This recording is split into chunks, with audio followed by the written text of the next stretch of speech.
Sometimes life changes in a single moment when you least expect it. For Joanna Wade, that moment came on an ordinary Tuesday while walking her mountain property in Colorado. She followed a deer trail she'd never noticed before, one that led into a hidden cave where something impossible waited in the shadows. A cargo plane sat wedged between rock walls, its metal body torn open. Inside were gold bars that had vanished in 1864, sparking nearly 30 years of treasure hunters and broken dreams. The government said the gold was lost forever, but here it was, waiting in the darkness. As Joanna stared at the fortune, she knew her quiet mountain life was about to end. Powerful people had never stopped looking for this treasure, and now she held the key to the biggest mystery in Colorado history. What happens when you find something that was never meant to be found? Before we jump back in, tell us where you're tuning in from, and if this story touches you, make sure you're subscribed, because tomorrow I've saved something extra special for you. The morning sun painted the Colorado Rockies in shades of amber and gold, casting long shadows across the Wade property. Joanna stood on her front porch, coffee mug warming her hands, watching the mist rise from the valley below. At 47, she had grown accustomed to solitude, finding peace in the rhythm of mountain life that had sustained her through 3 years of widowhood. The 2-story log cabin had been Tom's dream, their dream, built with his own hands during the early years of their marriage. Now it served as both home and monument to their 23 years together. Every beam, every stone in the foundation held memories of their shared vision for a life away from the noise and complications of the modern world. Joanna's daily routine had evolved into a careful balance of necessity and remembrance. She tended to the small herd of cattle that grazed the lower pastures, maintained the vegetable garden that fed her through the harsh winters, and kept the generators running that powered their remote homestead.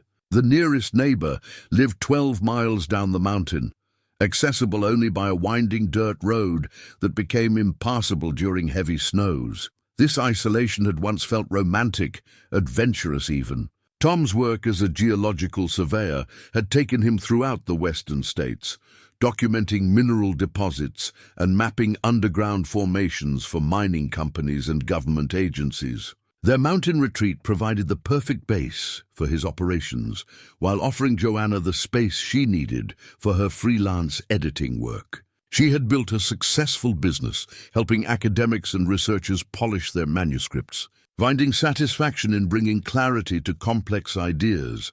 But isolation takes on a different character when shared solitude becomes enforced loneliness. The silence that had once felt peaceful now sometimes pressed against her like a physical weight. She filled the quiet hours with audiobooks, classical music, and the companionship of her 2 border collies, Max and Belle, who had appointed themselves guardians of both property and owner. The dogs had grown restless in recent days, their behavior shifting from the easy confidence of routine to something more alert, more protective. Max, the older of the 2, had taken to positioning himself near the windows that faced the forest, ears pricked at sounds Joanna couldn't detect. Belle had begun following closer during their daily walks, abandoning her usual practice of ranging ahead to investigate interesting scents. Their nervousness had prompted Joanna to vary her routines, a habit Tom had taught her during their early years on the mountain. "Never become predictable," he used to say, though she had assumed he was speaking about wildlife encounters rather than human threats. Tom had possessed an abundance of caution that sometimes bordered on paranoia, installing security measures that seemed excessive for their remote location. The property sprawled across nearly 800 acres of mixed terrain, from dense pine forests to rocky outcroppings that offered spectacular views of the surrounding peaks. Tom had spent years exploring every trail and canyon, documenting not just the geological features, but also the historical significance of the area. His home office contained filing cabinets filled with survey maps, soil samples, and research notes that traced the region's mining history back to the mid-1800s. Among his papers, Joanna had discovered Tom's fascination with local legends, particularly stories connected to the Civil War era.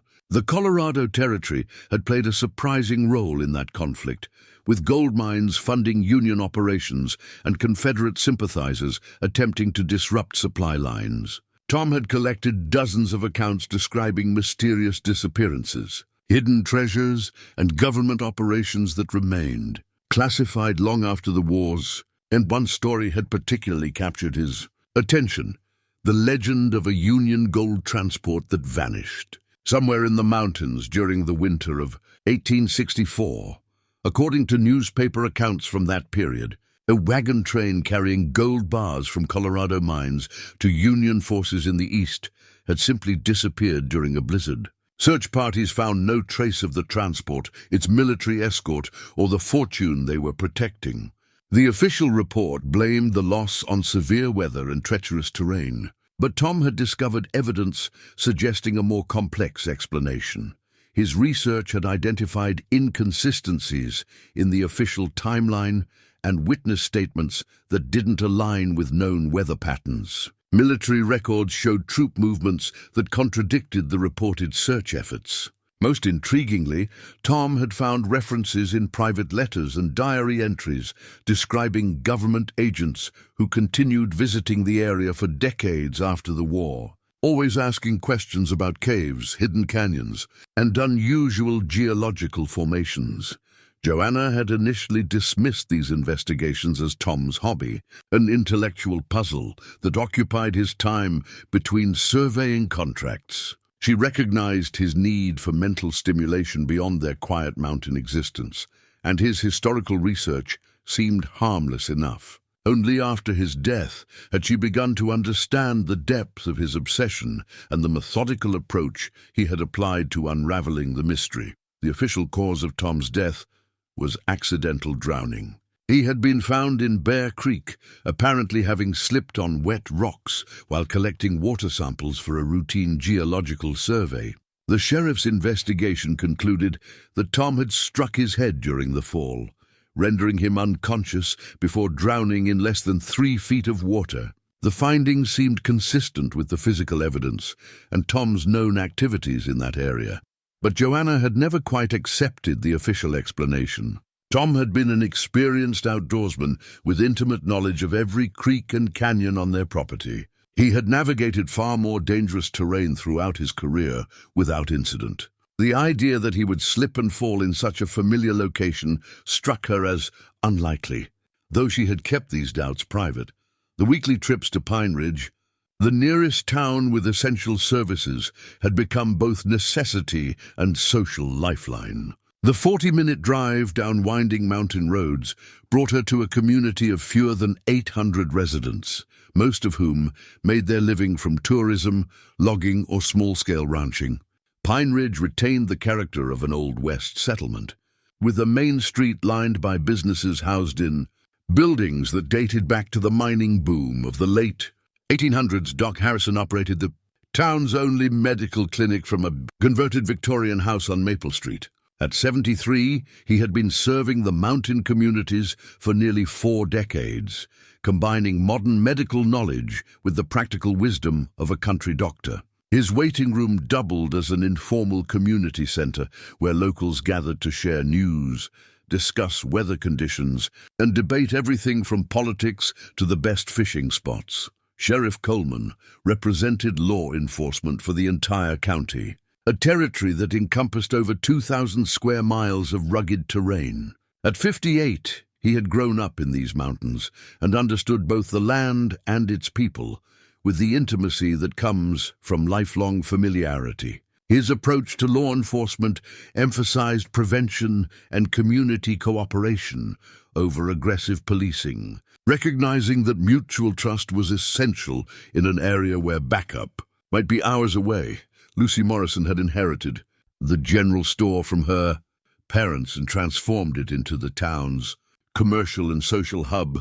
The Morrison family had operated the business for 3 generations, adapting to changing times while maintaining the personal relationships that sustained small-town commerce. Lucy possessed an encyclopedic knowledge of local history and an uncanny ability to obtain whatever supplies residents needed, often through networks of suppliers and traders that stretched across the western states. These relationships had become particularly important to Joanna since Tom's death.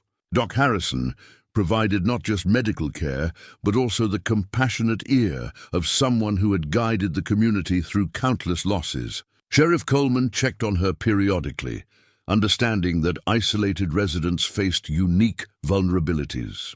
Lucy ensured that essential supplies reached her even during the worst winter storms, sometimes organizing delivery runs that served the scattered mountain households. The seasonal rhythms of mountain life had taught Joanna to think in terms of preparation and endurance rather than immediate gratification.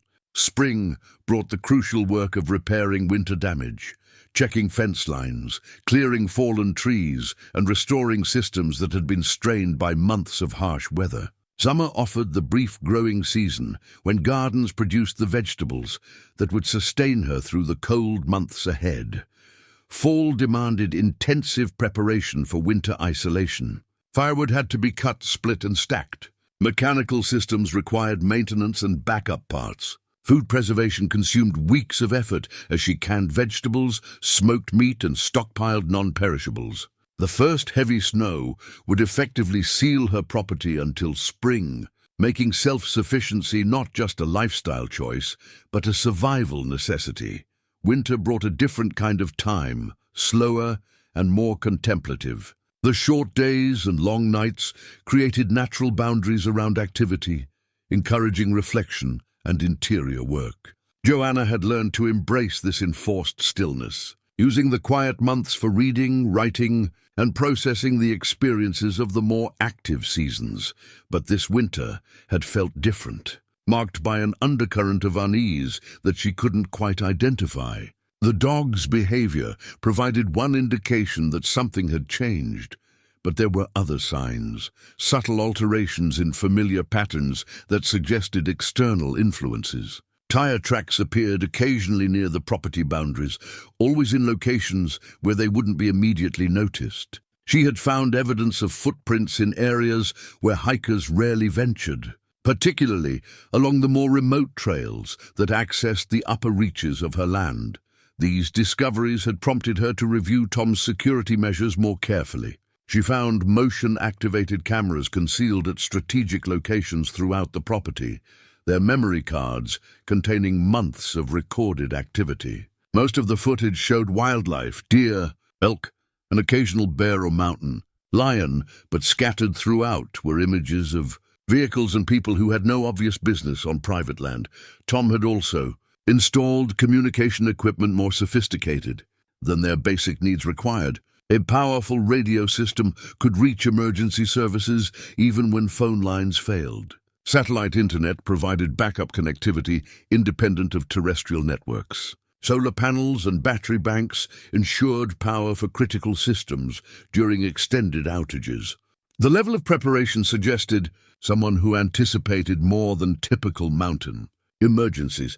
The discovery of Tom's journal had provided additional insight into his state of mind during his final months. The leather-bound notebook contained detailed observations about geological formations, but also increasingly frequent references to unusual activity and persistent surveillance. His writing revealed growing concern about being monitored and mounting frustration. With official dismissals of his research findings, the journal's final entries described a significant breakthrough in his investigation of the 1864 gold transport.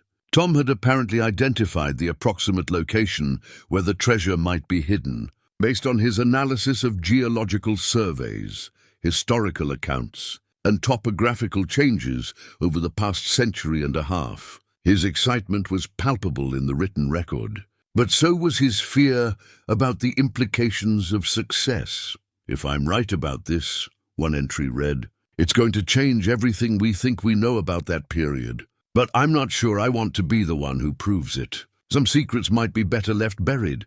The journal ended abruptly 3 days before Tom's death, with an entry that simply stated, "They know I'm close. Need to be more careful."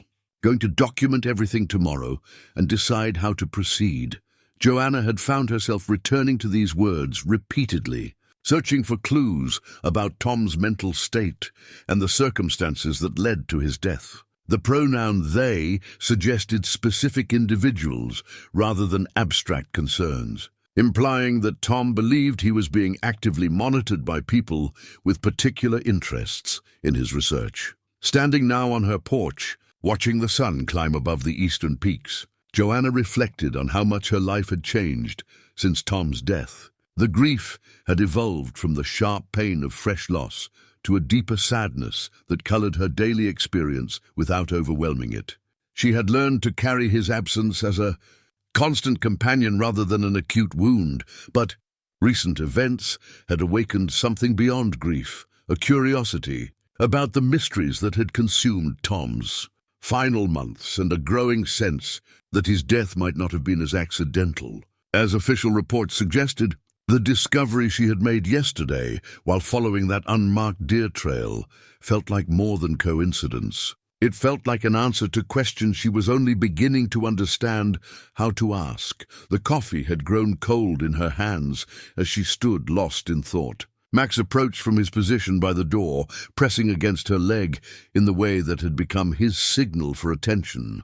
Belle joined them, tail wagging tentatively as she read the emotional undercurrents of the moment. Joanna reached down to scratch behind Max's ears, finding comfort in the simple contact. "What do you think, boy?" she asked quietly. "Should we go back and take another look?" The dog's response was a soft whine and an expectant gaze toward the forest trail. Belle's ears perked up at the suggestion of adventure. Though both animals retained the alertness that had characterized their behavior in recent days, Joanna made her decision with the deliberate calm that had sustained her through 3 years of mountain solitude. She would return to the cave, but this time she would bring Tom's equipment and approach the discovery with the methodical care that his research had taught her. Whatever she had stumbled upon yesterday deserved proper investigation, not just the shocked amazement of accidental discovery. She finished her coffee and turned toward the house, already planning the supplies she would need for a more thorough exploration. The dogs fell into step beside her, their earlier nervousness giving way to the focused anticipation of purposeful activity. The morning sun continued its climb above the mountains, promising another clear day in the high country where secrets had a way of staying hidden until someone with the right combination of curiosity and courage decided to look for them. The morning air carried the crisp bite of autumn as Joanna loaded her backpack with the supplies she would need for a proper investigation. Tom's field equipment filled one compartment: a digital camera, measuring tape, sample containers, and the GPS unit he had used for mapping geological formations. His metal detector, a professional-grade instrument capable of detecting objects buried several feet underground, proved too bulky for the backpack and would require a separate trip. Max and Belle watched her preparations with the focused attention they reserved for activities that promised adventure. Their earlier nervousness had transformed into eager anticipation, though they continued to display the heightened alertness that had characterized their behavior throughout the week. The hike to the cave took 40 minutes, following the same deer trail that had led to yesterday's discovery. The path wound through dense stands of pine and aspen, climbing steadily toward the rocky outcroppings that marked the transition from forested slopes to alpine terrain. Joanna moved with the steady pace of someone accustomed to mountain hiking, pausing occasionally to mark waypoints on the GPS unit. The cave entrance appeared exactly as she remembered it, a narrow opening in the cliff face, partially concealed by fallen boulders and scrub vegetation. The opening was large enough for a person to enter comfortably, but small enough to escape casual notice from anyone who wasn't specifically looking for it. Inside, the morning light filtering through the entrance revealed the same impossible scene that had shocked her the previous day. The cargo plane sat wedged between the cave walls like a broken toy, its fuselage twisted and torn from the impact that had brought it to rest in this hidden chamber. Gold bars lay scattered around the wreckage, their surfaces dulled by time but unmistakably valuable. Joanna approached the wreckage with the methodical care Tom had taught her during their years together. She photographed everything from multiple angles, establishing a visual record before disturbing anything. The camera's flash illuminated details that had been obscured in yesterday's dim lighting, revealing the extent of damage and the chaotic distribution of the cargo. The aircraft appeared to be a twin-engine transport, possibly military surplus given its utilitarian design and lack of civilian markings. The registration numbers had been removed or painted over, leaving only faint outlines that might be recoverable with proper equipment. The cockpit had been partially crushed during the crash, but enough remained intact to suggest the possibility of finding flight records or other documentation. Moving closer to the pilot's compartment, Joanna noticed something she had missed during yesterday's hasty exploration. A manila envelope was wedged between the damaged instrument panel and the pilot's seat, its edges brown with age, but the contents potentially preserved by the cave's dry environment. She extracted the envelope carefully, noting its official appearance and the partial remains of government seals along its edges. Inside, she found a collection of documents that immediately changed her understanding of what she had discovered. The first item was a government transport manifest dated March 15, 1993, not 1864 as the legend suggested, but recent enough to fall within her lifetime. The document listed the aircraft's cargo as historical artifacts and precious metals recovered from Civil War era. Cash. The manifest bore the signatures of federal agents and included inventory, numbers that matched the gold bars scattered throughout the cave. Additional papers revealed more disturbing details. The transport had been part of a classified operation designated Project Reclamation, apparently aimed at recovering and securing artifacts from the original 1864 gold shipment. The document suggested that the government had known the approximate location of the lost treasure for decades, conducting periodic searches that had finally succeeded in locating the cache. But something had gone wrong during the transport operation. Radio communications included in the file described mechanical problems that forced the aircraft to attempt an emergency landing. The last transmission indicated that the crew was looking for a suitable landing site in mountainous terrain during deteriorating weather conditions. The crash had occurred on March 18, 1993, 3 days after the cargo was loaded.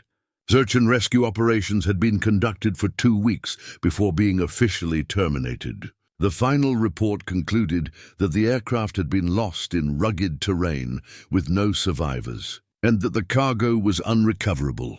Joanna realized she was holding evidence of a government cover-up that had lasted over 30 years. The 1864 gold transport had indeed existed and had eventually been found by federal agents. But the modern recovery operation had failed catastrophically, leaving the treasure once again lost in the mountains. The official records suggested that the location of the crash site remained unknown to authorities.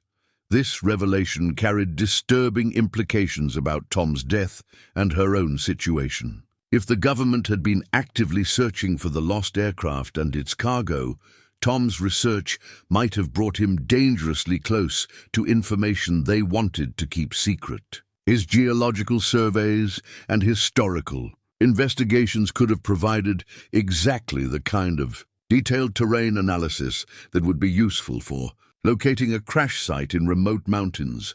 The possibility that Tom had been murdered to protect this secret suddenly seemed less like paranoid speculation and more like logical deduction. His journal entries describing surveillance and threatening behavior took on new significance when viewed in the context of a federal operation that had been compromised and required ongoing secrecy. But if Tom had been killed to protect the secret, why had she been allowed to live for 3 years without interference? The answer might be that his death had been sufficient to eliminate the immediate threat, and that leaving her alone had seemed safer than risking additional attention through another suspicious death. That calculation would change dramatically if she demonstrated knowledge of the crash site or attempted to expose the cover-up. Her discovery of the cave and its contents made her an immediate threat to an operation that had successfully concealed the truth for 3 decades. Joanna photographed each document thoroughly before returning them to the envelope. She then began a systematic examination of the gold bars, noting their markings and taking detailed measurements. Many bore stamps indicating their origin from Colorado mining operations in the 1860s, confirming their connection to the Civil War-era legend. The quantity of gold was staggering. Her rough count suggested at least 200 bars, each weighing approximately 25 pounds. At current market prices, the total value would exceed $20 million. But the historical significance made the treasure far more valuable than its precious metal content alone. As she worked, Joanna became increasingly aware of being observed. The sensation started as a vague uneasiness that gradually intensified into the distinct feeling that eyes were watching her every movement. Max and Belle had positioned themselves near the cave entrance, their posture alert and protective rather than relaxed. She forced herself to continue the documentation process while trying to identify the source of her discomfort. The dog's behavior suggested the presence of someone or something outside the cave, but they weren't displaying the aggressive stance they would adopt toward immediate danger. The feeling of surveillance reminded her of Tom's journal entries describing similar experiences during his final weeks. He had written about the persistent sense of being watched, the subtle evidence of trespassers on their property, and the growing certainty that his research had attracted unwanted attention. Working as quickly as possible while maintaining thoroughness, Joanna completed her photographic documentation and collected several small samples that could be analyzed later. She sealed the government documents in a waterproof bag, recognizing their importance as evidence of the cover-up. The metal detector would have to wait for another trip. The priority now was to get the evidence to a secure location where it could be properly preserved and evaluated. The documents alone were sufficient to prove that the government had been actively concealing information about both the original treasure and the failed recovery operation. As she prepared to leave the cave, Joanna made a decision that would define everything that followed. Instead of reporting her discovery to local authorities, she would conduct her own investigation using Tom's research methods and equipment. The evidence suggested that official channels were compromised, making independent action not just preferable, but necessary for her survival. The hike back to the house felt longer than usual, burdened by the weight of knowledge and the growing certainty that she was no longer alone on the mountain. Max and Belle flanked her throughout the descent, their protective behavior confirming that threats existed beyond her ability to detect them directly. At home, she immediately secured the photographs and documents in Tom's fireproof safe, a precaution that had once seemed excessive but now appeared prescient. His equipment for analyzing geological samples would allow her to verify the age and origin of the gold bars she had collected. But first, she needed to understand more about Project Reclamation and the circumstances that had led to the 1993 crash. Tom's research files contained extensive information about government operations in the region during the 1990s, including references to classified projects that had been conducted without local knowledge or oversight. The afternoon passed quickly as Joanna immersed herself in Tom's meticulously organized records. His filing system revealed the depth of his investigation into federal activities throughout the Colorado mountains during the past several decades. Mining surveys, geological assessments, and environmental impact studies had provided cover for various government operations, many of which remained classified long after their completion. Project Reclamation appeared to have been one of these covert operations, designed to recover artifacts and treasures that had been lost during the Civil War era. The scope of the project extended beyond the 1864 gold transport to include other valuable items that had disappeared during the chaos of wartime operations.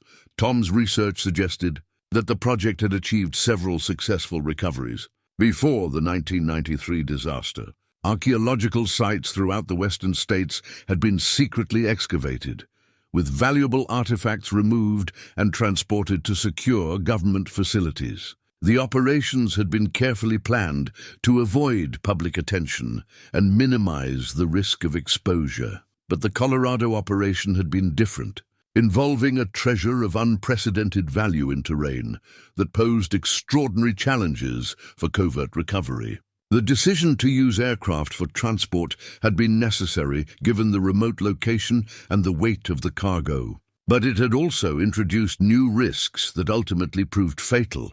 The crash had not only cost the lives of the crew, but had also compromised the entire project. The loss of the aircraft and its cargo in an unknown location created an ongoing security risk that required permanent concealment. The cover-up had been designed to ensure that the crash site would never be found, and that the truth about Project Reclamation would remain hidden indefinitely. Tom's death had been necessary to maintain that concealment. His research had brought him too close to information that could expose not just the failed operation, but the entire history of government treasure hunting in the American West. The decision to eliminate him had probably been made reluctantly, but the stakes were too high to allow any compromise.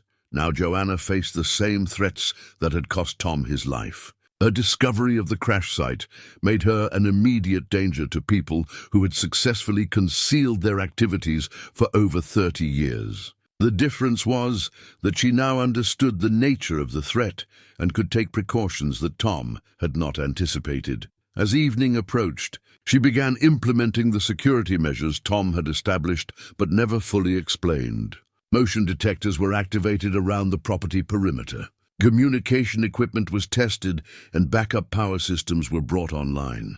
The dogs were brought inside, where their alertness could provide early warning of any approach. The telephone rang just as she was completing these preparations. Sheriff Coleman's voice carried the careful neutrality he used when discussing sensitive matters. "Evening, Joanna. Hope I'm not calling too late. I wanted to let you know that we've had some reports of strangers asking questions around town.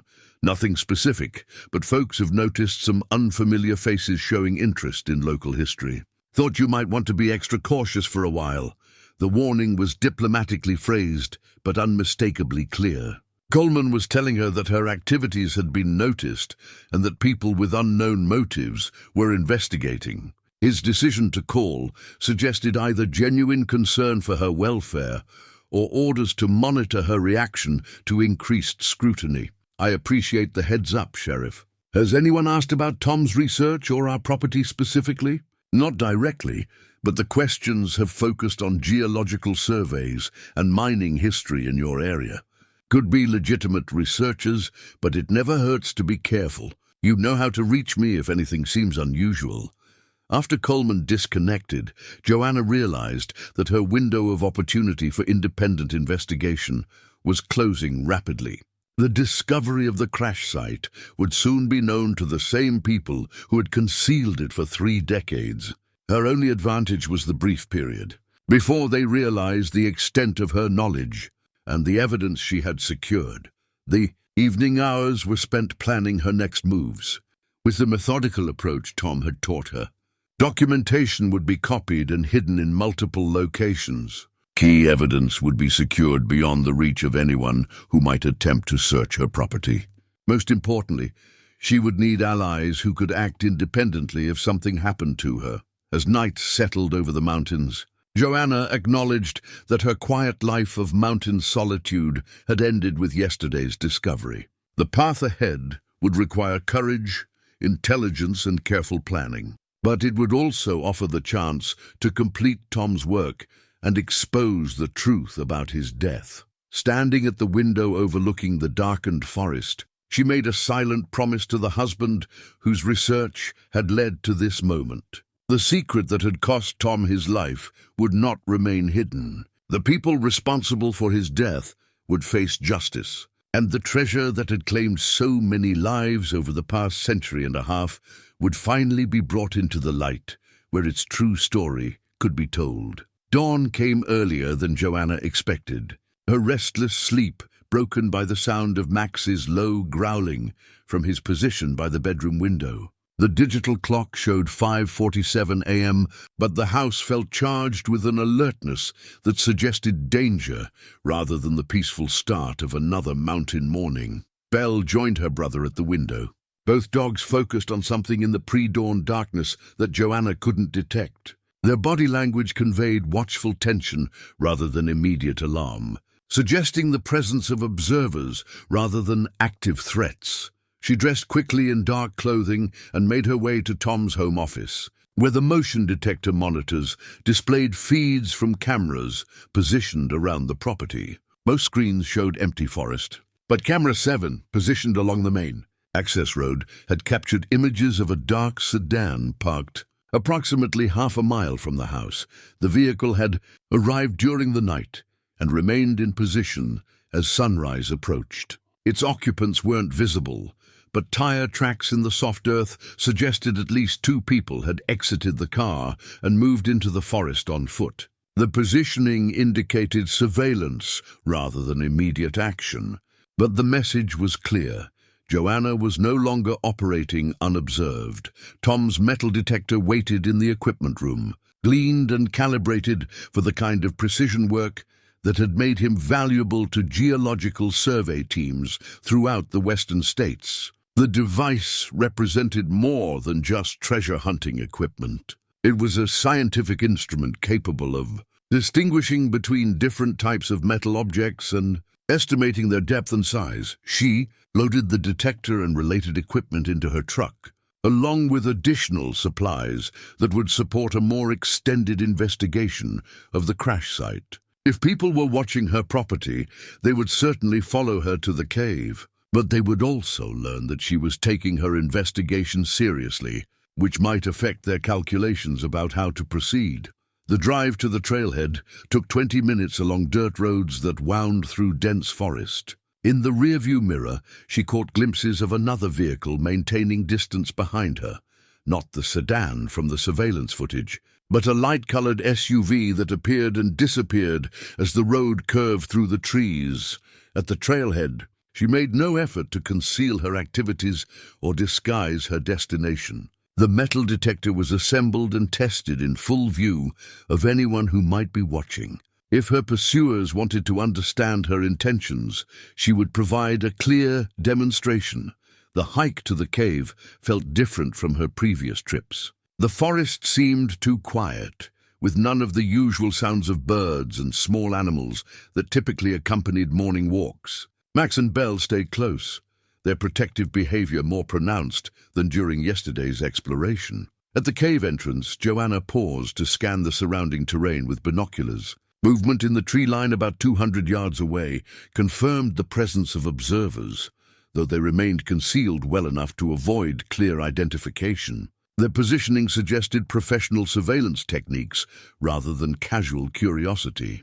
Inside the cave, the metal detector immediately began registering strong signals from throughout the chamber. The scattered gold bars produced obvious responses, but additional readings suggested more objects buried beneath the accumulated debris of 30 years. Working systematically, Joanna began clearing areas where the detector indicated buried metal. Within the first hour, she had uncovered additional gold bars that had been covered by fallen rocks and silt. More significantly, she found personal effects that had belonged to the aircraft crew, identification tags, a wristwatch, and a wallet containing federal credentials. The credentials belonged to Agent Robert Chen, a Treasury Department investigator assigned to Project Reclamation.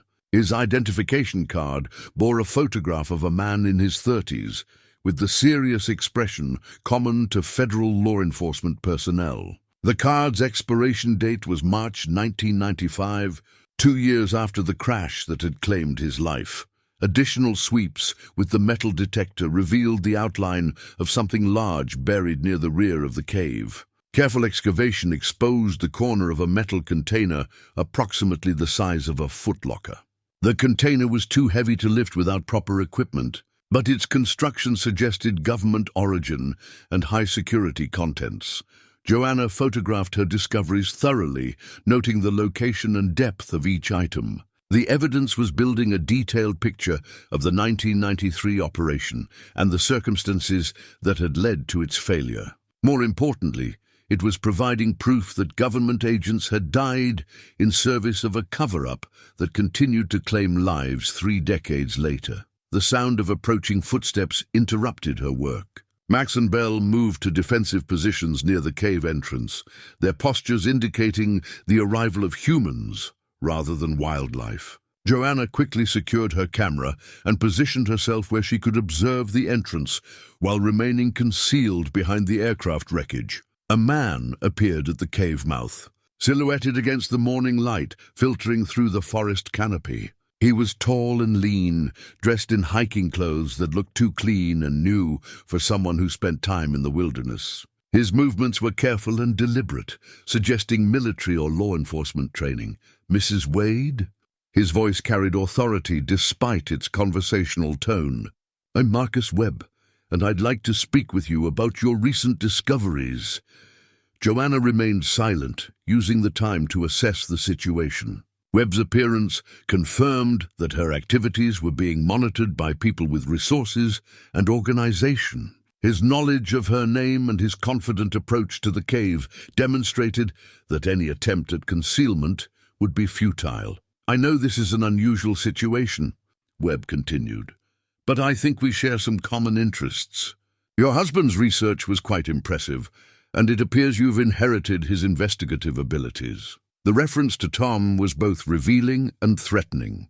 It confirmed the connection between her husband's death and the secret these people were protecting, while also suggesting that her own investigation was following a predictable path that they had anticipated. "I'm going to come out," Joanna called, making her decision with the practical calm that had sustained her through 3 years of mountain solitude. "My dogs are with me and they're protective. Don't make any sudden movements." She emerged from behind the wreckage with Max and Belle flanking her, their attention focused entirely on the stranger. Webb raised his hand slightly to show that he was unarmed, though his jacket could have concealed weapons that weren't immediately visible. In the better lighting near the cave entrance, Webb appeared to be in his late 40s, with graying hair and the weathered complexion of someone who spent time outdoors. His eyes held the calculating intelligence of someone accustomed to evaluating people and situations quickly. "I represent certain government interests," he said without elaborating on which agencies might be involved. "We've been aware of your husband's research for some time, and we've been monitoring your activities since his death. Yesterday's discovery has accelerated our timeline considerably." "Timeline for what?" Joanna asked, though she suspected she already knew the answer. "For determining how to proceed with someone who has stumbled onto information that affects national security. Your husband understood the implications of his research. We had hoped the situation would resolve itself after his death, but clearly we underestimated your own capabilities." The admission was as close to a confession as she was likely to get. Webb was telling her that Tom had been eliminated because his research threatened government secrets, and that she now faced the same choice between silence and death. "What exactly do you want from me?" she asked. Webb stepped closer, his demeanor shifting from cautious introduction to business negotiation. "Cooperation. Your discovery of this site could be valuable to certain ongoing operations, but only if it remains properly managed. There are benefits to cooperation and significant risks to attempting independent action, and if I refuse to cooperate, then you'll be choosing a very dangerous path. Your husband made that choice, and the consequences were unfortunate but necessary. We'd prefer to avoid similar outcomes, but the decision ultimately rests with you." The threat was delivered with the matter-of-fact tone of someone discussing routine business procedures. Webb wasn't being deliberately menacing. He was simply explaining the realities of a situation that had been scripted long before Joanna's involvement, but the conversation was also providing information that Webb might not intend to reveal. His confident approach suggested that he believed he held all the advantages, which might indicate that he didn't fully understand what evidence she had already secured. His focus on the cave and its contents might mean that he wasn't aware of the documents she had discovered and photographed. "I need time to consider your offer," Joanna said, buying herself space to think while maintaining the appearance of cooperation. Webb nodded as if he had expected this response. "That's reasonable, but understand that time is limited. Other people are aware of this situation now, and not all of them share my preference for diplomatic solutions." He reached into his jacket and withdrew a business card, holding it out for her to take. 24 hours. Call the number on that card when you've made your decision. Don't attempt to involve local authorities or contact anyone else about this matter. Such actions would be interpreted as non-cooperation with appropriate consequences. Joanna accepted the card, noting that it bore only a phone number with no name or agency identification. The simplicity suggested either high-level security protocols or a throwaway contact method designed to be discarded after a single use. "What guarantee do I have that cooperation will ensure my safety?" she asked. "The same guarantee your husband received when he was given the same choice. Unfortunately, he chose to continue his independent research despite our warnings. You have the benefit of learning from his mistake." Webb turned to leave, then paused at the cave entrance. "One more thing. The metal detector work you've been doing today has been quite productive. You've uncovered evidence that could be valuable to our ongoing operations. Consider that additional incentive for making the right decision." After he disappeared into the forest, Joanna remained in the cave for another hour, completing her systematic survey of the buried debris. The metal detector revealed several more items of interest, including what appeared to be additional documentation sealed in waterproof containers. The excavation work was physically demanding, but provided thinking time to process Webb's visit and its implications. His casual knowledge of her activities confirmed that surveillance had been more extensive than she had realized. His confidence in controlling the situation suggested that he believed all her options had been eliminated, except for cooperation or death. But Webb's approach also revealed potential weaknesses in his position. His focus on negotiation rather than immediate action indicated that killing her would create complications his organization preferred to avoid. The reference to other people suggested internal disagreements about how to handle the situation, possibly creating opportunities for maneuvering.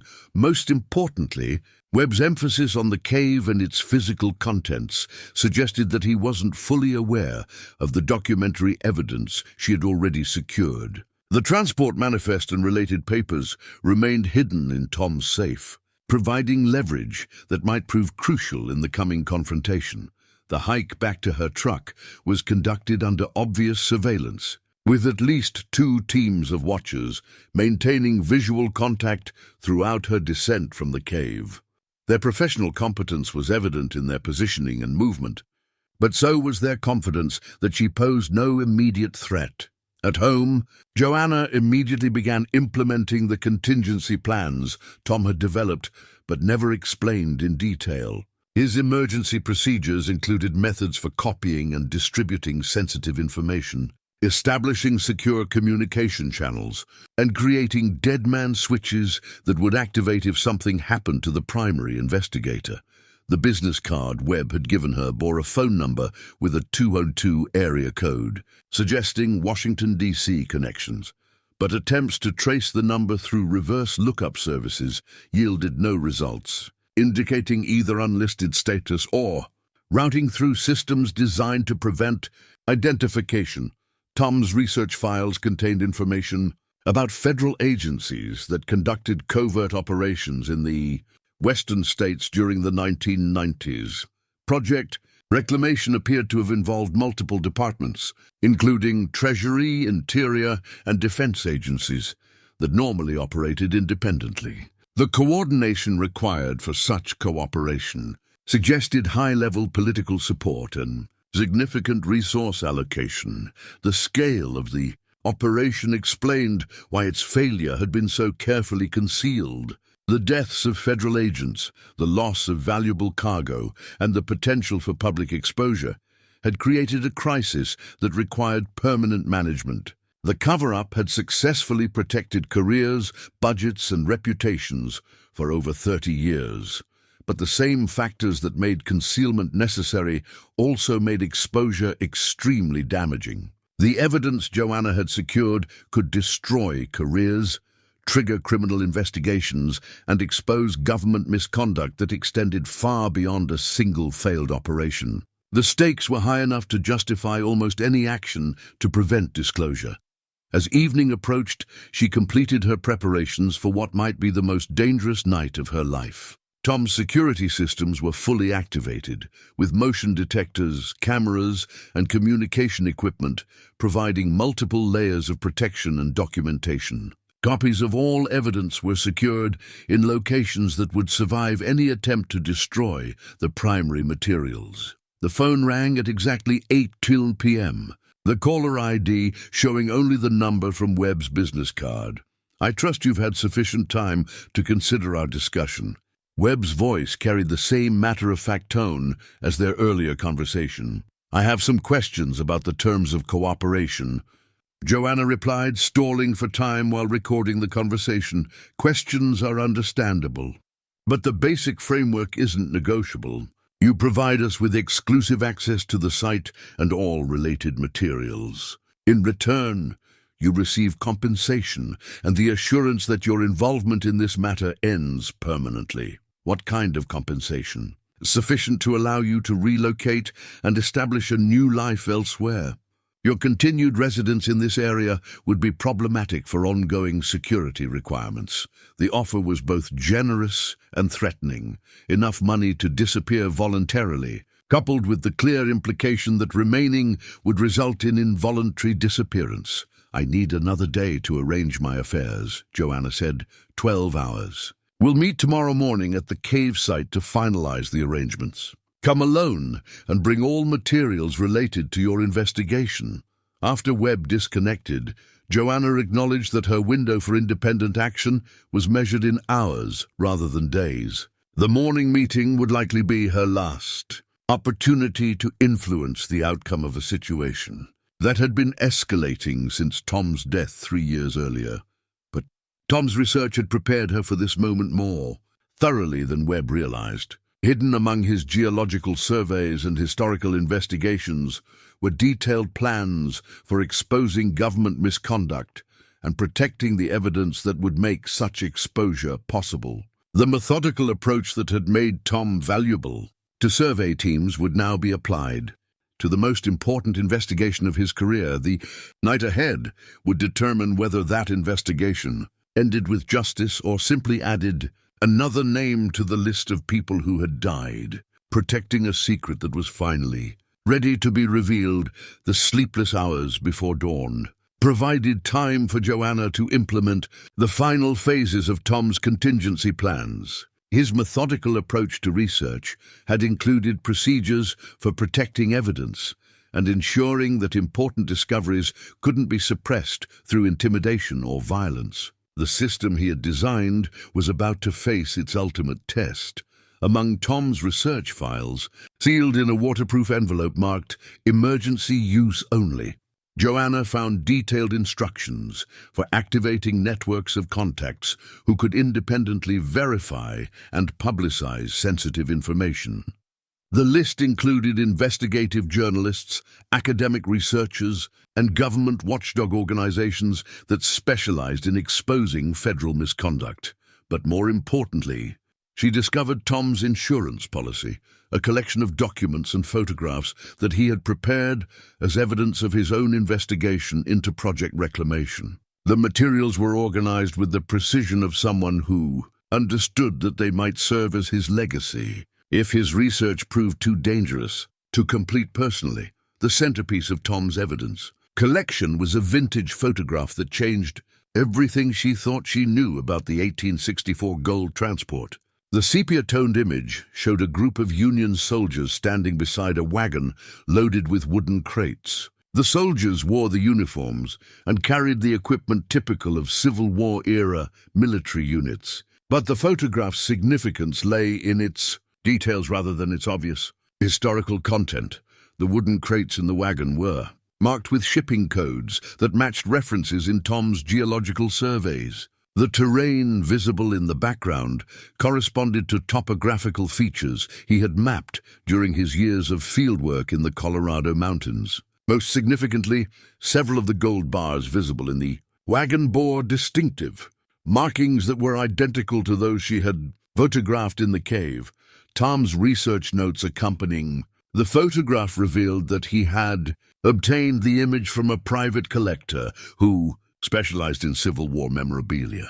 The collector had acquired it from the estate of a Union Army officer whose family had preserved it for over a century and a half. Authentication by historical experts had confirmed both the photograph's age and its connection to documented military operations in the Colorado Territory during 1864, but Tom had discovered something the authentication experts had missed. Close examination of the photograph revealed details that contradicted the official story of the lost gold transport. The wagon's position and the surrounding landscape suggested that the photograph had been taken at a location approximately 15 miles from where the transport was supposed to have disappeared.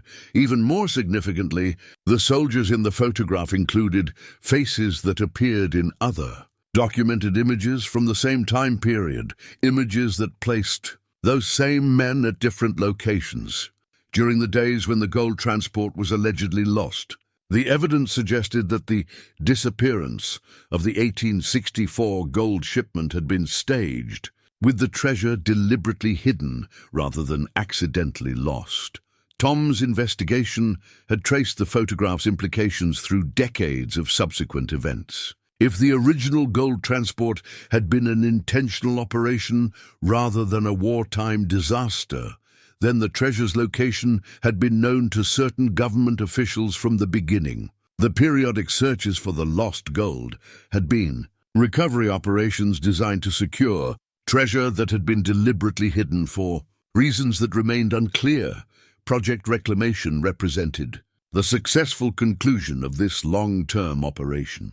Federal agents had finally located and recovered the 1864 gold, transporting it via aircraft from its mountain hiding place to secure government facilities. The 1993 crash had been a genuine accident that occurred during what should have been the final phase of a 130-year-old conspiracy. The photograph's existence explained why Tom's death had been necessary and why Joanna now faced the same threats. The image provided independent verification of government deception that spanned multiple centuries and administrations. Its disclosure would not only expose Project Reclamation, but also raise questions about the original circumstances that had led to the gold's concealment.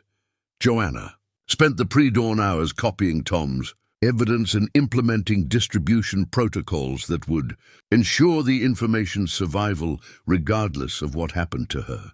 Digital files were uploaded to secure servers in multiple countries. Physical copies were placed in locations known only to Tom's network of research contacts. Deadman switches were activated that would trigger automatic disclosure if she failed to provide regular status updates.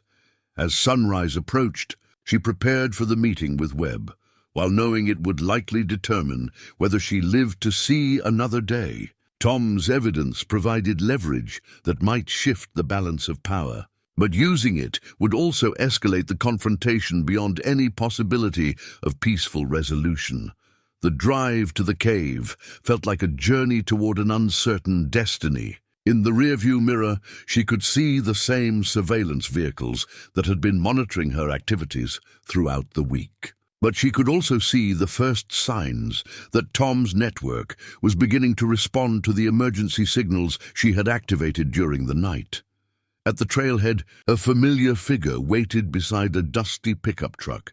Mrs. Patterson, the elderly librarian from the Pine Ridge Historical Society, appeared to be organizing hiking equipment with the careful attention of someone preparing for an extended wilderness expedition.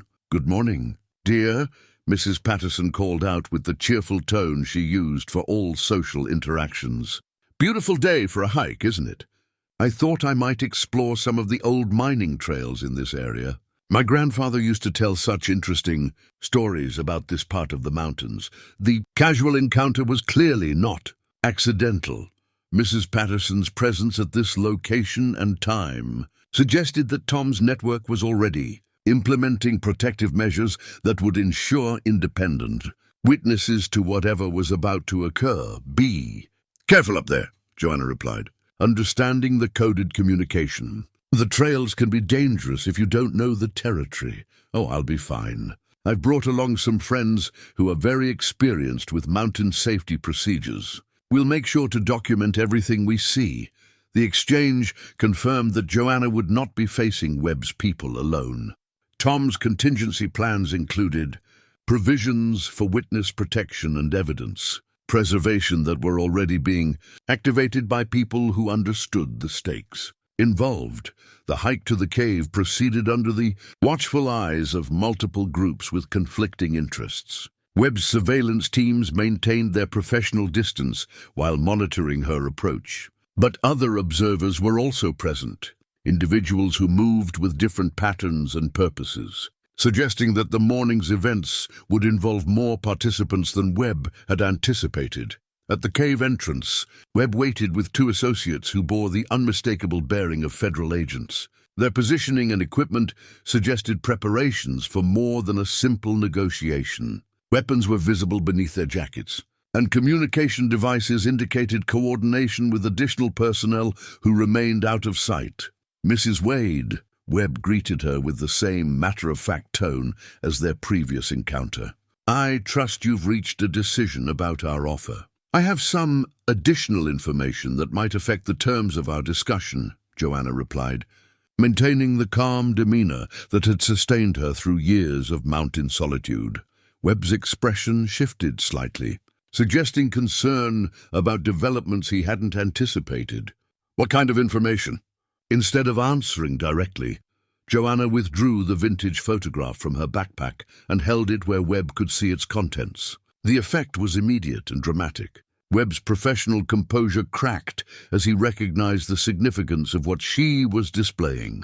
"Where did you get that?" he demanded, his voice carrying an urgency that confirmed the photograph's importance. "From my husband's research files. The same files that contain extensive documentation of Project Reclamation and the circumstances surrounding the 1993 crash."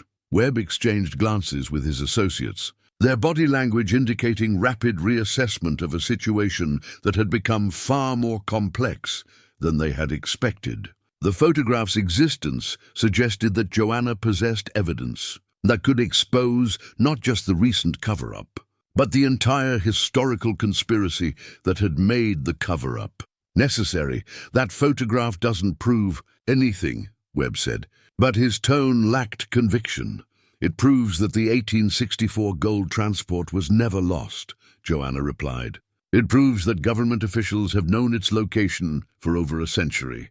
And it proves that Project Reclamation was the culmination of a conspiracy that dates back to the Civil War." The morning sun climbed higher above the mountains as the confrontation escalated beyond negotiation toward something that would require resolution through other means. But Tom's planning had anticipated this moment, and the network he had established was already implementing measures that would ensure the truth survived regardless of the immediate outcome. In the distance, the sound of approaching vehicles suggested that the morning's events would soon involve additional participants whose interests might not align with Webb's organizational objectives. The photograph that had started as historical curiosity was about to become the catalyst for exposing one of the longest-running conspiracies in American government history. The sound of approaching vehicles grew louder as Sheriff Coleman's patrol cruiser emerged from the forest road, followed by what appeared to be additional law enforcement units. Webb's confident demeanor shifted to barely controlled frustration as he realized that the morning's confrontation would not proceed according to his carefully planned script. Coleman parked his vehicle at the trailhead and approached with the measured pace of someone who understood that the situation required careful navigation. His presence suggested either genuine concern for Joanna's welfare or orders to monitor developments that had attracted unwanted official attention. "Morning, Oaks," Coleman called out with the diplomatic neutrality he employed when dealing with potentially volatile situations. "Got a report of unusual activity in this area. Thought I'd check to make sure everyone's staying safe." Webb stepped forward with the authority of someone accustomed to commandeering local law enforcement cooperation. "Sheriff, this is a federal matter that doesn't require local intervention. We're conducting a routine investigation that will be completed shortly." Coleman's response revealed that he was operating under different assumptions about the morning's events. "That's interesting because I don't have any record of federal operations in this area. Generally, agencies provide advance notification when they're working in my jurisdiction." The exchange exposed tensions between federal and local authorities that suggested Webb's operation might not have full official sanction. Coleman's willingness to challenge federal agents indicated either unusual courage or specific instructions from higher authorities who were monitoring the situation independently. "Sheriff," Joanna interjected before Webb could respond, "I think you should know that these people have been surveilling my property and threatening me with the same fate that befell my husband." Coleman's expression hardened as he processed this information. His long relationship with Tom and his knowledge of the circumstances surrounding the alleged accident provided context that Webb hadn't anticipated. "Is that so?" Coleman asked, his tone carrying the quiet authority of someone who had dealt with federal overreach before. "Because I've got some questions about Tom Wade's death that have never been satisfactorily answered." Webb realized that his control over the situation was deteriorating rapidly. The arrival of local law enforcement, combined with Joanna's possession of evidence he hadn't known existed, had transformed what should have been a simple intimidation operation into a complex confrontation with multiple participants and unpredictable outcomes. "Sheriff, I think we need to have a private conversation about jurisdictional matters," Webb said, attempting to regain the initiative through bureaucratic maneuvering, but Coleman had apparently reached his own conclusions about the morning's events. Instead of engaging in discussions about federal authority, he turned his attention to Joanna with the concern of someone who had been monitoring a dangerous situation from a distance. "Mrs. Wade, I think it's time you knew about some information I've been keeping in my cold case files. Information that might help explain why these federal agents are so interested in your husband's research." Coleman returned to his patrol car and retrieved a manila folder that appeared to contain extensive documentation. The folder was labeled "Missing Persons, Unsolved Cases, 1995 to 2020, suggesting a pattern of disappearances that extended far beyond Tom's isolated death. "Over the past 25 years, Coleman explained, opening the folder to reveal photographs and incident reports, "we've had 17 people go missing in this area under suspicious circumstances. All were involved in treasure hunting, historical research, or geological surveys related to Civil War-era activities." The photographs showed faces that ranged from young graduate students to elderly amateur historians, united only by their apparent interest in the same historical mysteries that had consumed Tom's final years. The incident reports described disappearances that followed similar patterns, individuals who had been making progress in their research suddenly vanishing without explanation. The official explanations have been consistent. Coleman continued.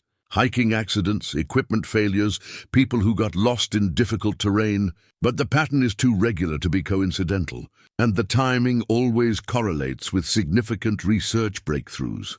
Webb's associates moved closer, their body language indicating preparation for action that would prevent further disclosure of information they had spent decades concealing. But Coleman's next revelation demonstrated that the morning's confrontation was being orchestrated by forces that extended beyond the immediate participants. 3 weeks ago, I received a call from a federal judge in Denver who has been investigating irregularities in Treasury Department operations during the 1990s. Judge Martinez had been contacted by someone who claimed to have evidence of government agents murdering American citizens to conceal the failure of a classified operation. The reference to Judge Martinez caused Webb to freeze, his professional composure finally cracking completely. The name apparently represented a threat that exceeded even the exposure of Project Reclamation's secrets. The judge asked me to cooperate with an investigation that would provide protection for potential witnesses while gathering evidence about historical crimes that might still be prosecutable. This morning's activities fall directly within the scope of that investigation. Coleman's revelation transformed the confrontation from a desperate struggle between Joanna and government agents into something far more complex. Federal authorities were investigating other federal authorities, with local law enforcement serving as intermediaries in a conflict that involved multiple levels of government.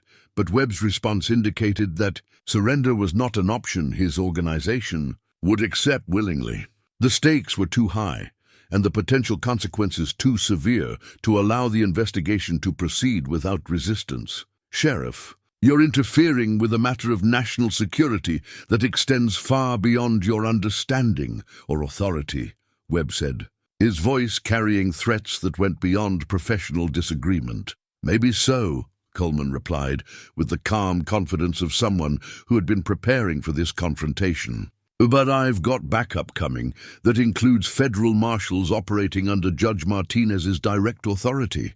They're very interested in having conversations with everyone involved in this situation." The sound of additional vehicles approaching through the forest confirmed Coleman's claim. But the new arrivals would also escalate the confrontation beyond the possibility of peaceful resolution. Webb's organization had operated successfully for decades by avoiding exactly this kind of official attention and legal scrutiny. As federal marshals emerged from their vehicles and began establishing a perimeter around the area, Joanna realized that Tom's death had been part of something much larger than she had understood. The cold case files Coleman had revealed suggested a systematic campaign of murder and intimidation that had been conducted over multiple decades to protect secrets that were finally being exposed to legal scrutiny. But the most significant revelation was still to come. Coleman's folder contained one final document that would reshape everything she thought she knew about the people she trusted and the dangers she faced. The investigation that had begun with her accidental discovery of a crashed aircraft was about to reveal betrayals that extended into the heart of her own community. "There's one more thing you need to know," Coleman said, his voice carrying the weight of information that would change lives irrevocably. The person who contacted Judge Martinez wasn't a stranger. It was someone who had been monitoring this situation from the beginning, someone who knew Tom personally and had been documenting the threats against him. He withdrew a final document from the folder, a sworn affidavit signed by someone whose identity would explain how the morning's confrontation had been orchestrated with such precision, and whose involvement would force Joanna to reconsider everything she thought she knew about Tom's research and death. The signature at the bottom of the affidavit belonged to Sarah McKenna, Tom's former research partner, whose unexpected arrival in the next phase of the investigation would reveal that the conspiracy Joanna was fighting had been penetrated by someone who had been working to expose it from within. Sometimes life surprises us when we least expect it, turning an ordinary day into something extraordinary. Louise Hartwell thought her biggest worry was fixing the broken fence on her Colorado mountain property. She followed a deer trail into a canyon and found a crack in the rocks. She squeezed through and discovered something impossible. A plane sat in a hidden cave, covered in dust and time. This plane disappeared in 1864, decades before anyone could fly. Inside were gold bars stacked and waiting. The old-timers in town always talked about lost Civil War treasure, but nobody believed those stories. Now Louise was looking at the proof. The gold was real, the plane was real, and everything she thought she knew about history was wrong. But how did a plane from 1864 end up in this cave? Before we jump back in, tell us where you're tuning in from. And if this story touches you, make sure you're subscribed because tomorrow I've saved something extra special for you. Sarah McKenna arrived at the cave site with the purposeful stride of someone who had been preparing for this confrontation for years. At 52, she retained the athletic build of her fieldwork days, but her eyes carried the wariness of someone who had been living with dangerous secrets. Her presence transformed the morning standoff from a law enforcement operation into something more personal and complex. "Hello, Joanna," Sarah said with the careful warmth of someone renewing a relationship that had been complicated by circumstances beyond their control. "I'm sorry it's taken so long for us to have this conversation." Webb's reaction to Sarah's arrival was immediate and revealing. His hand moved instinctively toward his concealed weapon before he caught himself, suggesting that her presence represented a threat he had not anticipated and could not easily control. "Dr. McKenna," Webb said with forced professionalism, "you're supposed to be in protective custody pending the completion of your debriefing. Your presence here violates the terms of your cooperation agreement." Sarah's response indicated that she was operating under different authority than Webb had assumed. "My cooperation agreement is with Judge Martinez and the federal prosecutors investigating Project Reclamation. You no longer have any authority over my movements, sir." Testimony, the revelation that Sarah had been cooperating with federal investigators, explained how the morning's operation had been orchestrated with such precision. Her knowledge of Tom's research and her understanding of Webb's organization had provided the intelligence necessary to coordinate the complex law enforcement response that was now unfolding, but Sarah's most important contribution to the investigation was still to come. From her backpack, she withdrew a small digital recording device that appeared to be professional surveillance equipment.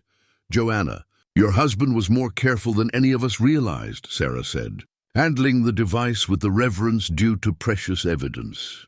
"He knew he was being watched during his final weeks, so he took precautions to document everything he discovered.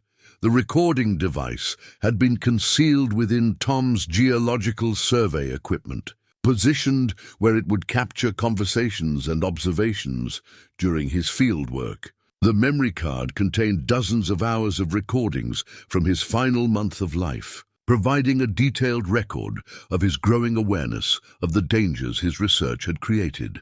Sarah activated the playback function, and Tom's familiar voice filled the morning air with words that Joanna had never expected to hear again. His tone carried the excitement of discovery mixed with the growing fear of someone who understood that knowledge could be fatal. Day 27 of the cave excavation project. Tom's recorded voice reported with the systematic precision that characterized all his research. "I've confirmed that the aircraft is a C-130 Hercules transport. Registration number obscured but consistent, with military surplus aircraft used for classified operations during the 1990s. The recording continued with technical details about the crash, and its contents, but more importantly, it captured Tom's developing understanding of the broader conspiracy he had uncovered. His voice described finding government documents, identifying federal agents, and recognizing that his discoveries posed threats to people with the resources and motivation to eliminate inconvenient witnesses. Day 32, a later entry reported. "Sarah McKenna contacted me today with information that confirms my worst suspicions. The surveillance I've been detecting is real, and the people conducting it have a history of permanent solutions to security problems." Joanna turned to Sarah with questions that demanded immediate answers. "You knew Tom was in danger and you didn't warn me." Sarah's expression carried the guilt of someone who had been forced to make impossible choices. "I was working undercover for the Treasury Inspector General's office, investigating corruption within the Project Reclamation organization. Tom's research was providing crucial evidence, but protecting him would have blown my cover and ended our only chance to expose the entire conspiracy."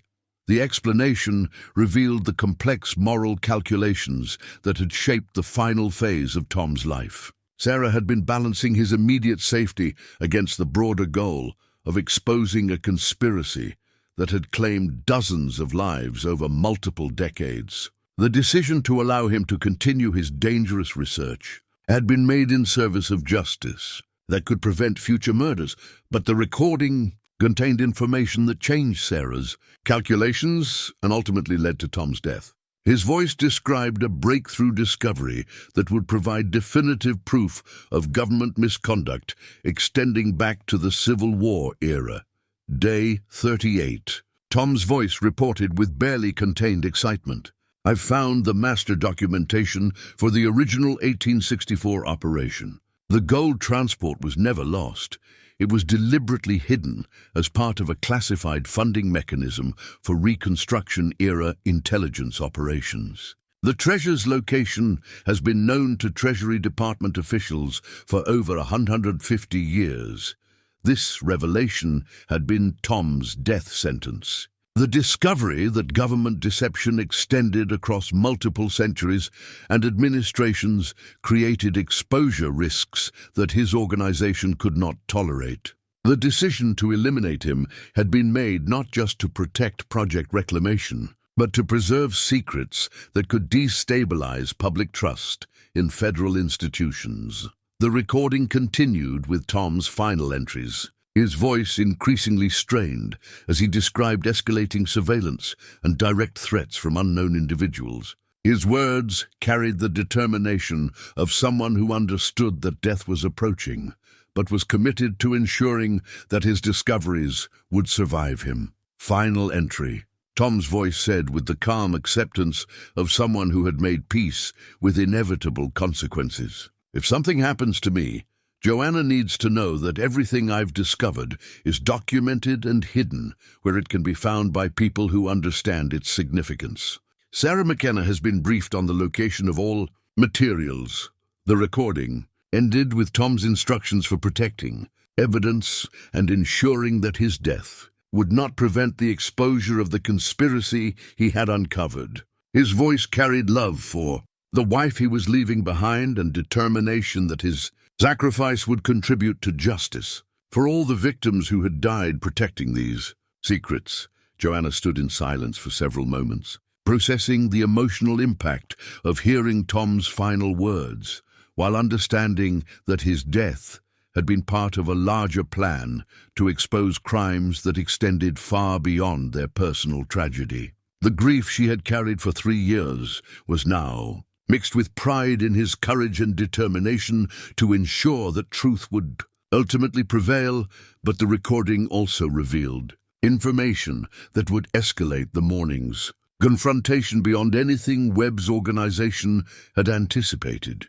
Tom's documentation was more extensive than they had realized, and his methods for preserving evidence had been more sophisticated than they had prepared to counter. Webb's response to the recording was immediate and desperate. The systematic nature of Tom's documentation and the involvement of federal investigators had created a situation that could no longer be managed through intimidation or isolated violence. The conspiracy that had operated successfully for decades was facing exposure that would require more extreme measures to prevent. "Dr. McKenna," Webb said with the controlled desperation of someone whose world was collapsing, "you don't understand the full implications of what you're attempting to expose. The historical operations you're investigating were conducted under lawful authority that remains classified for legitimate national security reasons." Sarah's response indicated that she had been preparing for this argument throughout her years of undercover investigation. The murder of American citizens to conceal government embarrassment is not lawful under any circumstances. The conspiracy you've been protecting has claimed dozens of lives, and it ends today. The federal marshals had been monitoring the conversation while establishing their perimeter, but Coleman's signal indicated that the time for negotiation had ended. Webb's organization would now face the full scrutiny of the legal system, with evidence that had been preserved through Tom's sacrifice and Sarah's years of careful investigation, But Webb's final gambit revealed that surrender was not an option. His organization would accept without a fight that could still claim additional lives. The secrets they had protected for so long were worth more than individual survival, and their willingness to escalate violence to preserve those secrets would determine whether the morning's confrontation ended with justice or tragedy. As Webb reached for his concealed weapon, signaling his associates to prepare for a final desperate action, the investigation that had begun with Tom's academic curiosity about historical mysteries was about to culminate in violence that would determine whether truth or conspiracy would ultimately prevail. Webb's hand froze halfway to his weapon as the distinctive sound of multiple firearms being readied echoed through the forest clearing. Federal marshals had positioned themselves with professional precision, creating a crossfire pattern that would eliminate any possibility of successful resistance. But Webb's reaction suggested something more complex than simple defeat. His expression carried the resigned recognition of someone whose carefully constructed identity was about to be exposed. "Agent Webb," called Marshal Rodriguez from behind the cover of his vehicle, "you're ordered to place your hands where they can be seen and identify yourself to local law enforcement." Instead of complying immediately, Webb reached slowly into his jacket and withdrew a leather credential case that he held out for Coleman to examine. His movements were deliberate and non-threatening, but his expression carried the bitter satisfaction of someone revealing a secret that would change everyone's understanding of the morning's events. Coleman approached cautiously and accepted the credentials, his expression shifting from suspicion to confusion as he examined their contents. The badge and identification card bore the seal of the Federal Bureau of Investigation, with Webb's photograph and a federal agent serial number that appeared authentic and current. "Special Agent Marcus Webb, FBI Internal Affairs Division," Coleman read aloud, his voice carrying the bewilderment of someone whose assumptions about the situation had been fundamentally challenged. "Assigned to investigate corruption and misconduct within federal agencies operating in the Western District." The revelation struck Joanna like a physical blow. Webb's identity as a federal agent investigating the conspiracy rather than protecting it meant that everything she thought she understood about the morning's confrontation was wrong. The man she had seen as her primary antagonist was apparently working to expose the same secrets that had cost Tom his life. Sarah's reaction was equally dramatic, but carried additional layers of complexity. Her expression suggested that Webb's true identity was not entirely surprising, indicating that her undercover investigation had involved more coordination with federal authorities than she had revealed. "Agent Webb has been investigating Project Reclamation for over 2 years, Sarah explained, her voice carrying the careful precision of someone providing testimony that would be officially recorded. His organization posed as the conspiracy they were actually investigating, using the cover to identify the real perpetrators and gather evidence that could support prosecution. Webb's confirmation of this explanation provided context that transformed the morning's events from a confrontation between law enforcement and criminals into something more complex and ambiguous. The surveillance and intimidation Joanna had experienced were apparently investigative techniques designed to flush out the real conspirators by creating situations that would force them to reveal themselves. "Mrs. Wade," Webb said, his tone shifting from the matter-of-fact authority he had displayed earlier to something approaching apology. "I understand that our methods have been stressful and frightening, but your husband's research had attracted attention from people who were willing to kill to protect their secrets. We had to maintain our cover until we could identify and neutralize the real threats." The explanation provided answers to questions that had haunted Joanna since Tom's death, but it also raised new concerns about the methods federal investigators were willing to employ in pursuit of their objectives. The line between protecting witnesses and terrorizing them had been deliberately blurred in service of a larger investigation that treated individual lives as acceptable casualties in pursuit of institutional justice. Tom's death was not part of our operation, Webb continued, his voice carrying genuine regret mixed with professional necessity. By the time we realized the extent of the threat against him, the real conspirators had already acted. We've been working since then to identify the people responsible and gather evidence that would support prosecution, but Coleman's examination of Webb's credentials had revealed additional information that complicated the neat explanation of federal investigators pursuing justice. The badge and identification appeared authentic, but they also bore markers indicating assignment to operations that fell outside normal FBI jurisdiction. Agent Webb, Coleman said with the careful neutrality he used when dealing with situations that exceeded his understanding. These credentials show assignment to something called Task Force Monarch. I'm not familiar with that designation. Webb's expression tightened as he realized that his cover identity was being scrutinized more thoroughly than he had anticipated. The fictional FBI assignment that had provided legitimacy for his investigation was apparently sophisticated enough to fool casual examination, but vulnerable to detailed inquiry by experienced law enforcement personnel. Task Force Monarch is a joint agency operation established to investigate historical crimes that cross multiple jurisdictions and time periods, Webb explained. But his tone carried less conviction than his earlier statements.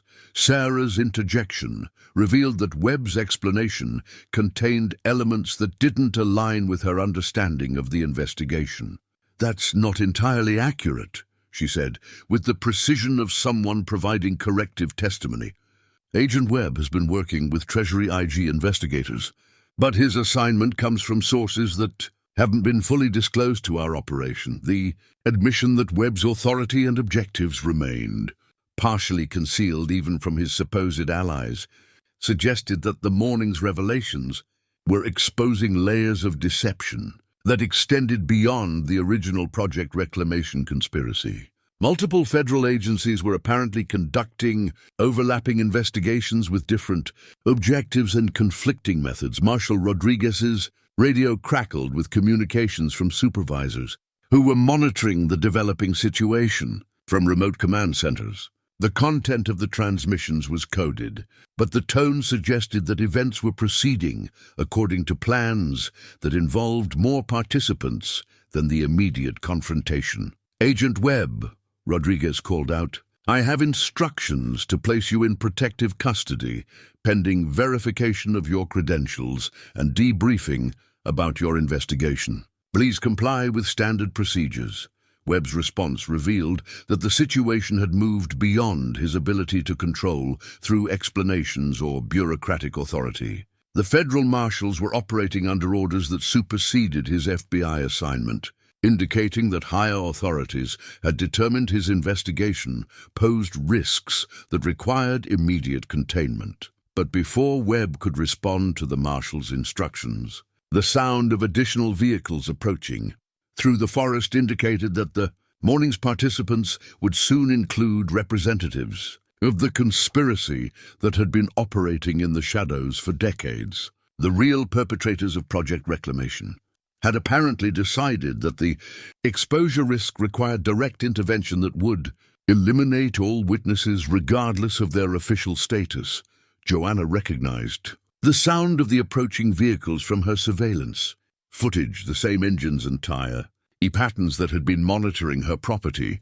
Throughout the week, the people who had murdered Tom and 17 other researchers were arriving to complete their work by eliminating everyone who possessed knowledge of their activities. "Those are the real conspirators," Sarah said, her voice carrying the urgency of someone who understood that the morning's complex revelations were about to be overshadowed by immediate mortal danger.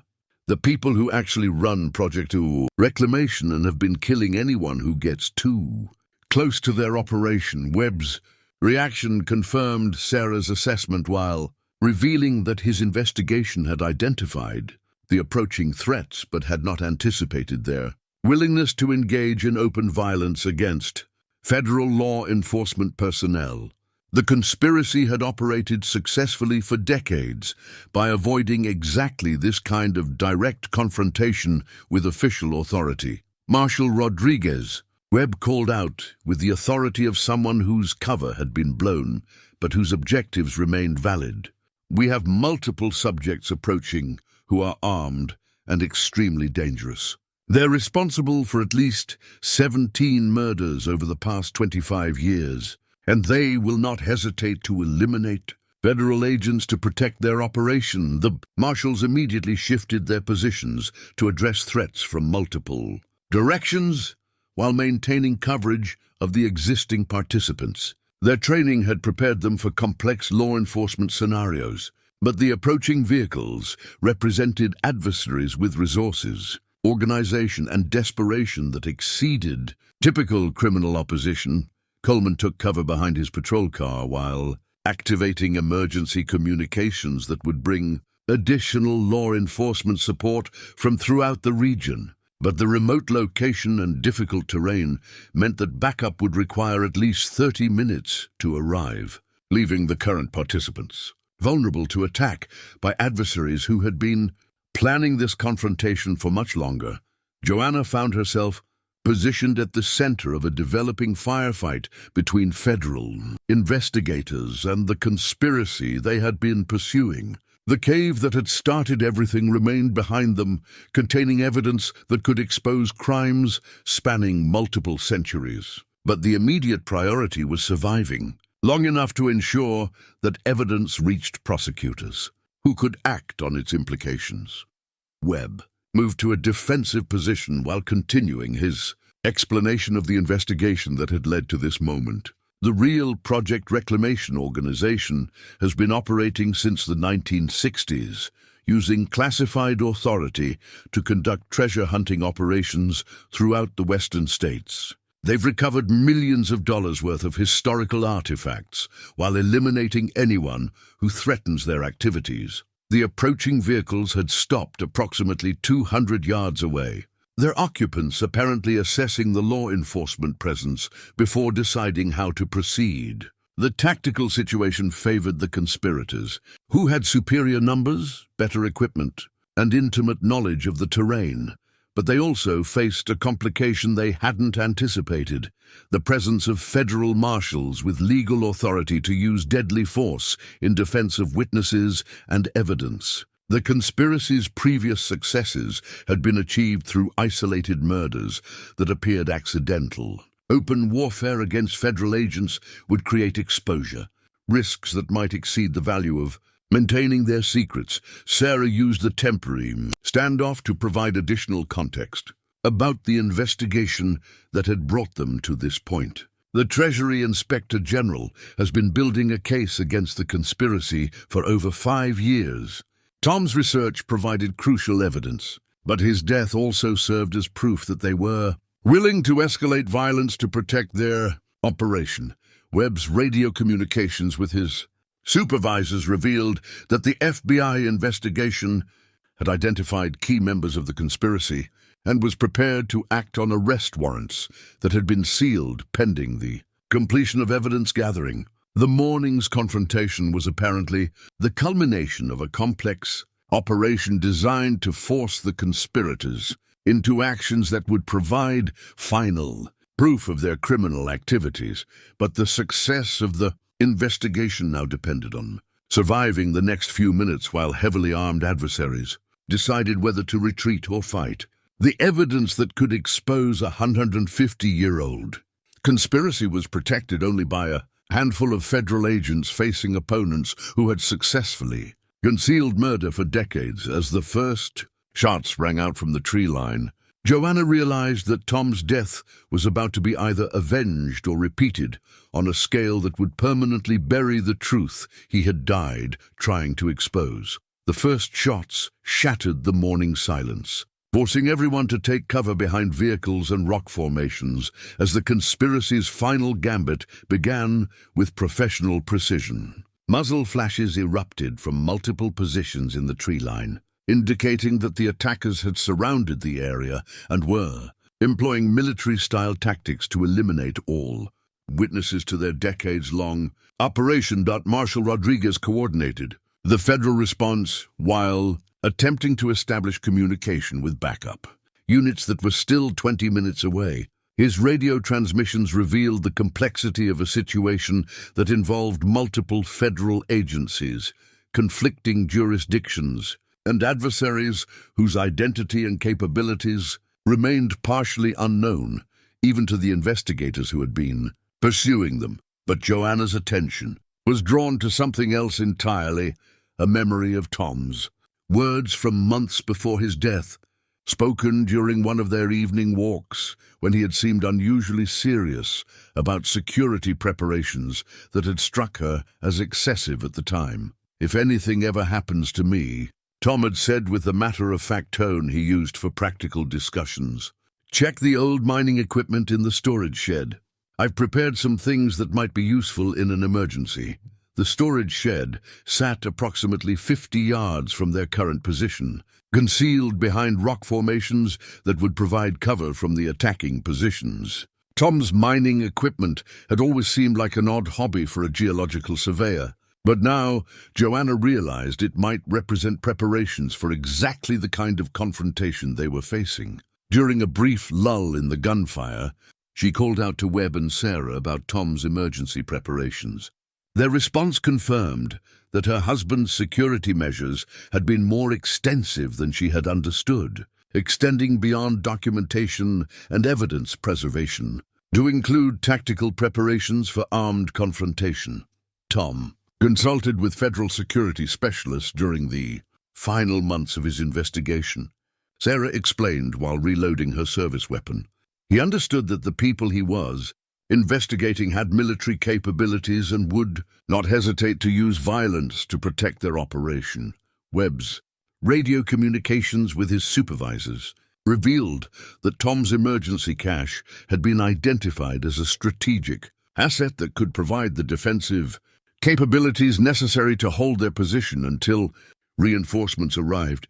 The conspiracy's attackers possessed superior numbers and equipment, but Tom's preparations might provide the tactical advantage necessary for survival. "Mrs. Wade," Webb called out during another pause in the shooting, "can you reach the storage shed safely? We need whatever defensive resources your husband prepared for this situation." The route to the shed required movement across open ground that would expose her to sniper fire from the surrounding forest. But the alternative was remaining, pinned down until the attackers moved to close range, positions that would eliminate any possibility of escape or rescue. Joanna made her decision, with the same practical calm that had sustained her through 3 years of mountain solitude and the shocking discoveries of the past week. Tom's preparations had been made in anticipation of this moment, and honoring his sacrifice required completing the mission he had begun. "Cover me," she called out, then sprinted toward the shed while gunfire erupted around her. The storage building had been constructed with Tom's typical attention to detail, built into a natural depression that provided protection from multiple directions. The door was secured with a combination lock whose numbers corresponded to coordinates from their favorite hiking trail, a romantic gesture that had concealed tactical significance. Inside, Joanna discovered that Tom's mining equipment included items that had nothing to do with geological surveys. Military-grade communication equipment could reach federal authorities across multiple frequency bands. Night vision devices and tactical scopes could provide advantages during extended confrontations. Most importantly, a weapons cache contained rifles and ammunition sufficient to arm a small military unit. But Tom's most significant preparation was a detailed, tactical assessment of their properties, defensive advantages and vulnerability points. His analysis identified positions that could be held against superior forces, escape routes that could be used if their position became untenable, and supply caches that could support extended operations. The assessment also included intelligence about the conspiracy's operational methods and known personnel. information that had apparently been gathered through coordination with federal investigators over several months. Tom had not been working alone during his final weeks. He had been part of a larger operation designed to expose and neutralize a criminal organization that had operated successfully for decades. Among the tactical materials, Joanna found a letter addressed to her personally, sealed in an envelope marked "Emergency Use Only." Tom's familiar handwriting carried instructions that revealed the full scope of his preparations for the confrontation that had ultimately cost his life. "My beloved Joanna," the letter began with the intimate tone he used for their most personal communications. "If you're reading this, then the people I've been investigating have made their final move. The preparations I've made should provide you with the resources necessary to complete our work and ensure that justice prevails." The letter continued with specific instructions for coordinating with federal authorities, activating communication networks that would ensure evidence survival, and implementing tactical measures that could protect witnesses until official reinforcements arrived. Tom's planning had anticipated almost every aspect of the current situation, including contingencies for scenarios where his death would leave Joanna to complete the mission alone. But the most important element of Tom's preparations was his analysis of the conspiracy's vulnerabilities. Years of research had identified key personnel, operational methods, and organizational weaknesses that could be exploited by investigators who understood how to apply pressure. At the right points, the people who killed me believe that eliminating individual researchers will protect their operation. Tom's letter explained with the analytical precision that characterized all his work.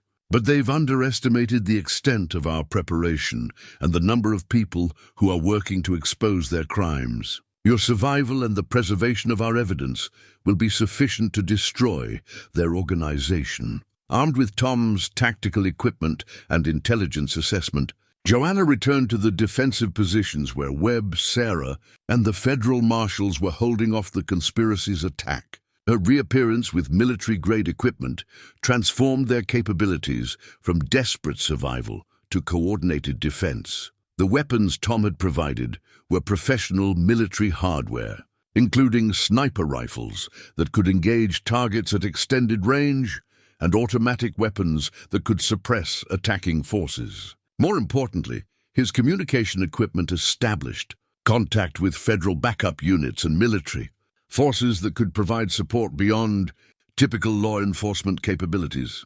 Webb's coordination of the defense revealed tactical skills that exceeded normal FBI training, suggesting that his assignment to investigate the conspiracy had included preparation for exactly this kind of armed confrontation. His positioning of personnel and fields of fire demonstrated familiarity with military operations that indicated extensive special forces background, but the conspiracy's attack was also more sophisticated than typical criminal resistance to law enforcement. Their use of coordinated fire and movement suggested military training and experience that matched or exceeded the federal response capabilities. The confrontation was developing into a battle between professional forces rather than a typical law enforcement operation. Sarah's radio communications with Treasury investigators revealed that the morning's events were part of a larger operation involving multiple federal agencies and law enforcement jurisdictions. Arrests were being made simultaneously at locations throughout the western states, targeting conspiracy members who'd been identified through years of careful investigation. "This is the final phase of a 5-year investigation," Sarah explained, while providing covering fire for Marshal Rodriguez's movement to a better defensive position. The conspiracy's decision to attack federal agents in the open will provide the evidence necessary to prosecute everyone involved in decades of murder and theft. But success still depended on surviving the immediate tactical situation while preserving evidence and witnesses that could testify about the conspiracy's activities. The attacking forces had apparently decided that eliminating all witnesses was preferable to facing prosecution for their historical crimes. Coleman's communications with regional law enforcement revealed that backup was approaching, but would still require several minutes to reach their position. State police, county sheriff departments, and federal tactical teams were converging on the area, but the remote location and difficult terrain were delaying their arrival. The conspiracy's attack intensified as their commanders apparently recognized that their window of opportunity was closing. Automatic weapons fire from multiple positions indicated that they were committed to eliminating all witnesses regardless of the risks such action would create for their long-term survival. But Tom's preparations were providing exactly the defensive capabilities necessary to hold their position until reinforcements could arrive. His weapons and tactical intelligence were enabling a small group of federal investigators to resist attack by a larger force of professional adversaries. His sacrifice was contributing to victory in the battle he had died trying to fight. As the sound of approaching helicopters indicated that federal backup was finally arriving, Joanna realized that the conspiracy's final gambit was about to fail. The secrets that had been protected through 150 years of deception and murder were finally being exposed to the light of legal prosecution.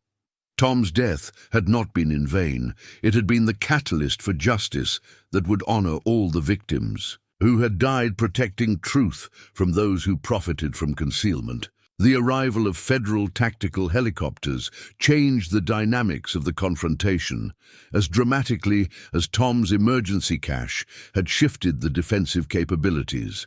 The conspiracy's attackers found themselves trapped between the defenders they had been attempting to eliminate and fresh federal forces that possessed overwhelming firepower and tactical superiority. But the helicopter crew's first priority was establishing a secure perimeter that would prevent the escape of conspiracy members who possessed detailed knowledge of historical crimes that extended across multiple decades and jurisdictions. The tactical situation required capturing rather than simply defeating adversaries, whose testimony could expose the full scope of criminal activities. Webb coordinated with the helicopter commanders while maintaining defensive positions that protected the evidence and witnesses whose survival was essential for successful prosecution. His radio communications revealed that the federal operation involved resources that extended beyond typical law enforcement capabilities, including military units that operated under classified authorities. Falcon Leader, this is ground control. Webb transmitted with the precision of someone accustomed to coordinating complex operations. We have multiple high-value targets in custody and evidence that requires immediate forensic processing. Request priority extraction for key materials and witnesses. The response confirmed that the morning's confrontation was the culmination of an investigation that had involved federal agencies at the highest levels of government. Military transport. Aircraft were standing by to evacuate evidence to secure facilities where it could be analyzed and preserved for prosecution of crimes that had been concealed for over a century. But the most critical piece of evidence remained in the cave, where Joanna's discovery had started the chain of events that led to this moment. Among the scattered gold bars was one that bore unique markings that could provide definitive proof of the conspiracy's historical origins and current operations. Sarah explained the significance of this particular bar while federal agents secured the immediate area and began processing the crime scene. The bar with the eagle marking was part of the original 1864 transport, but it also bears modern serial numbers that connect it to current Treasury Department operations. It's the physical link between historical crimes and contemporary criminal activities. The gold bar represented more than valuable metal or historical artifact. It was evidence that could prove criminal conspiracy extending across 3 centuries of American government operations. Its markings documented the original theft, subsequent concealment, and modern recovery efforts that had cost dozens of lives. Webb's examination of the bar confirmed its evidential value while revealing additional information about the conspiracy's scope and methods. The modern markings indicate processing through classified Treasury facilities that were supposedly decommissioned in the 1990s. Their continued use for project reclamation operations constitutes fraud and embezzlement on a massive scale. Federal forensic specialists who arrived with the tactical teams began systematic documentation of the cave and its contents, photographing and cataloging evidence that would support prosecution of conspiracy members who had been captured during coordinated raids throughout the region. Their work would provide legal proof of activities that had been concealed through decades of murder and intimidation. But the conspiracy's resistance continued, even as their tactical situation became hopeless. Sniper fire from concealed positions indicated that some members were prepared to fight to the death rather than face prosecution for crimes that would result in life imprisonment or execution. Their desperate resistance suggested that the secrets they were protecting extended beyond simple greed or personal survival. Coleman's communications with regional law enforcement revealed that the conspiracy's membership included individuals whose official positions would make their criminal activities particularly damaging to public trust. Federal judges, Treasury officials, and military officers had apparently been involved in operations that violated their oaths and betrayed their responsibilities to American citizens. The magnitude of the conspiracy explained why its exposure had been resisted through such extreme measures. The revelation that government officials had been conducting illegal treasure hunting operations while murdering American citizens would create political consequences that extended far beyond individual prosecutions. Joanna found herself positioned at the center of a historical moment that would reshape public understanding of government accountability and the rule of law. Her accidental discovery of the crashed aircraft had exposed criminal activities that demonstrated how institutional power could be corrupted and how individual courage could challenge that corruption. As federal agents secured the cave and began systematic recovery of evidence, she reflected on the journey that had brought her from widowed isolation to the center of the most significant government scandal in decades. Tom's death had been transformed from personal tragedy into catalyst for justice that would honor all the victims who had died protecting truth from those who profited from concealment. The helicopter evacuations began with the most critical evidence and key witnesses whose testimony would be essential for prosecution. Sarah was among the first to be transported to secure facilities where federal prosecutors could debrief her about years of undercover investigation that had finally achieved its objectives. Webb remained to coordinate the complex crime scene processing that would continue for several days. His role had evolved from undercover investigator to key witness in prosecutions that would span multiple jurisdictions and involve dozens of defendants whose criminal activities had been concealed for decades. But the morning's most important revelation was still emerging as forensic analysts examined the gold bar's markings under laboratory conditions that revealed additional information about its history and significance. The serial numbers connected it not only to the original 1864 transport, but also to contemporary Treasury operations that had never been officially acknowledged. "Mrs. Wade," Webb said as preparations began for her evacuation to protective custody, "your husband's research identified the key evidence that made this entire operation possible. The bar you discovered will provide prosecutors with proof that government officials have been conducting illegal operations while murdering American citizens to conceal their activities. The gold bar's journey from Civil War battlefield to crashed aircraft to criminal prosecution would become a symbol of how individual courage could expose institutional corruption and how justice could ultimately prevail over conspiracy. Its markings told the story of American government accountability and the price that citizens had paid to ensure that truth would not be permanently buried by those who profited from concealment.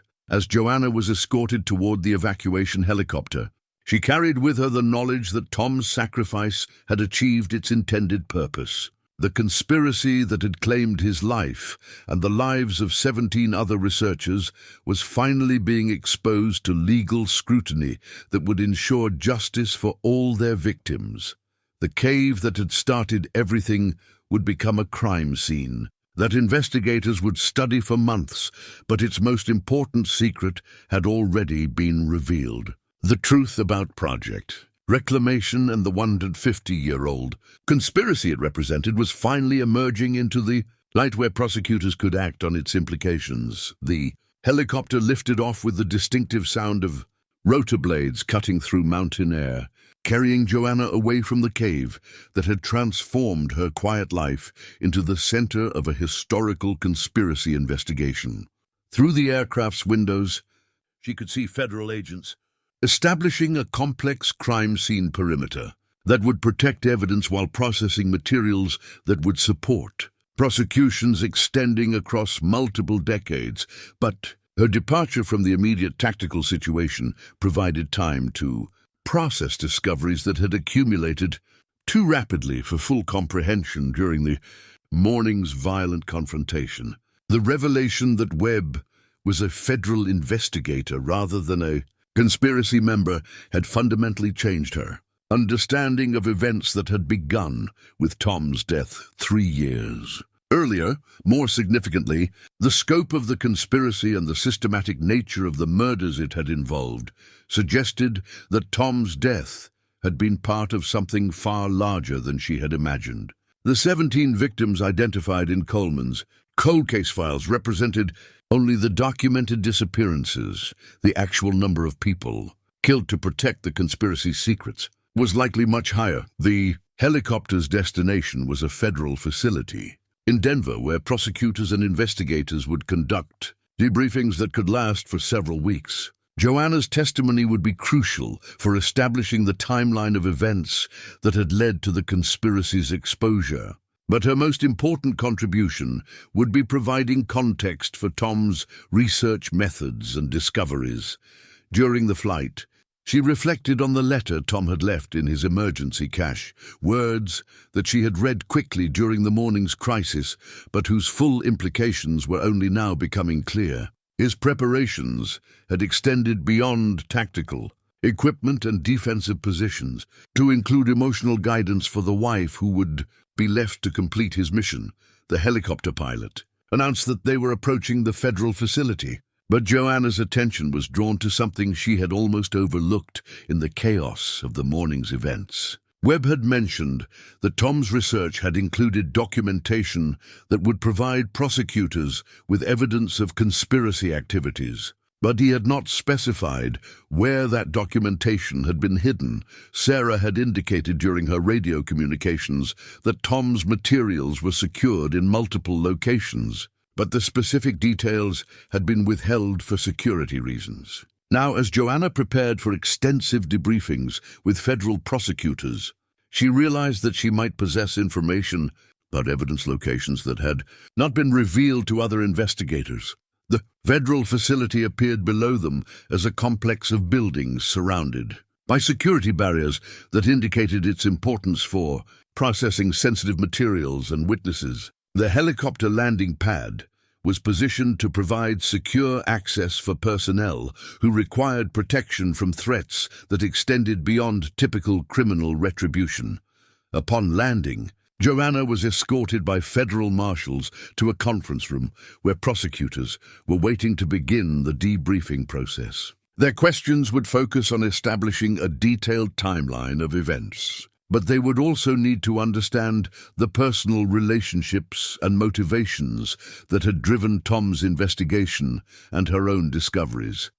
But before the formal debriefing began, she was allowed a final opportunity to review Tom's emergency materials that had been transported separately from the cave site. Among the tactical equipment and intelligence assessments was an envelope she had missed during the morning's Hasty review, a packet marked for Joanna's eyes only that contained Tom's most personal and final communication inside. The envelope was a handwritten letter that bore the intimate tone of their private conversations, but also carried the weight of someone providing final instructions for completing work that had cost his life. The letter's date indicated that Tom had written it during his final week, when he understood that death was approaching but was determined to ensure that his discoveries would survive him. "My dearest Joanna," the letter began with the endearment he had used throughout their marriage. "If you are reading this,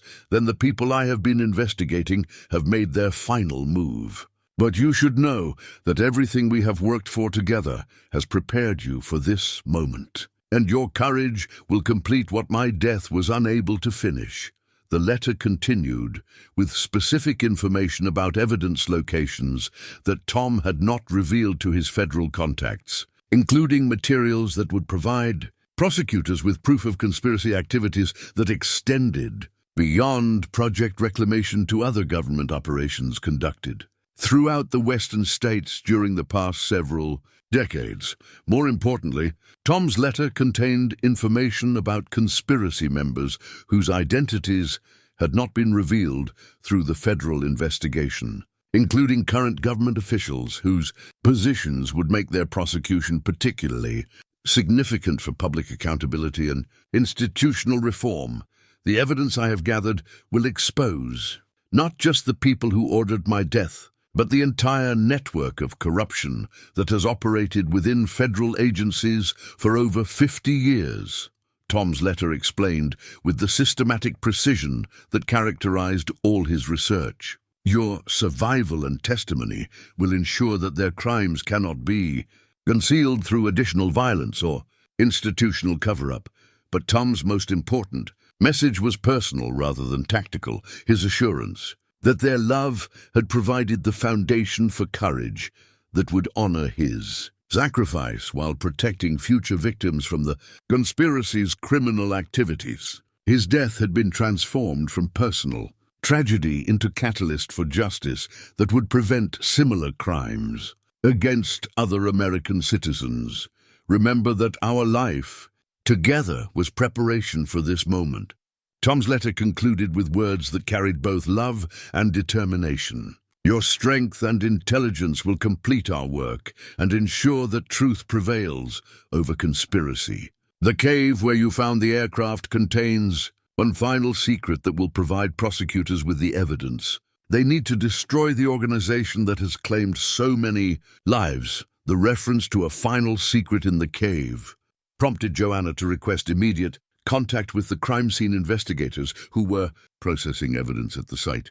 Her communication with Webb revealed that systematic examination of the cave had not yet identified any additional materials beyond the aircraft wreckage and scattered gold bars, but Tom's letter provided specific instructions for locating concealed documentation that he had hidden during his final visit to the cave. The materials were positioned where they would survive any attempt to destroy evidence through explosion or fire, but they would only be found by someone who understood Tom's systematic approach to concealing important discoveries.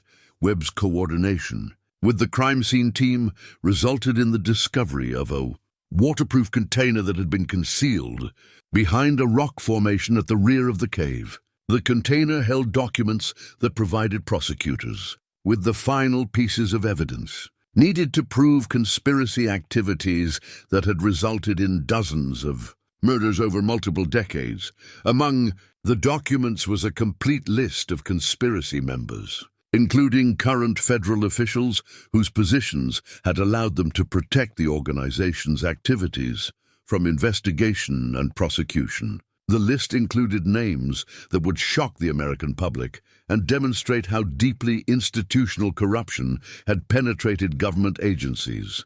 More significantly, Tom's documentation included financial records that proved the conspiracy had stolen over $100 million worth of historical artifacts and precious metals from sites throughout the western states. The theft had been conducted under cover of legitimate government operations, with proceeds distributed among conspiracy members through systems designed to prevent detection.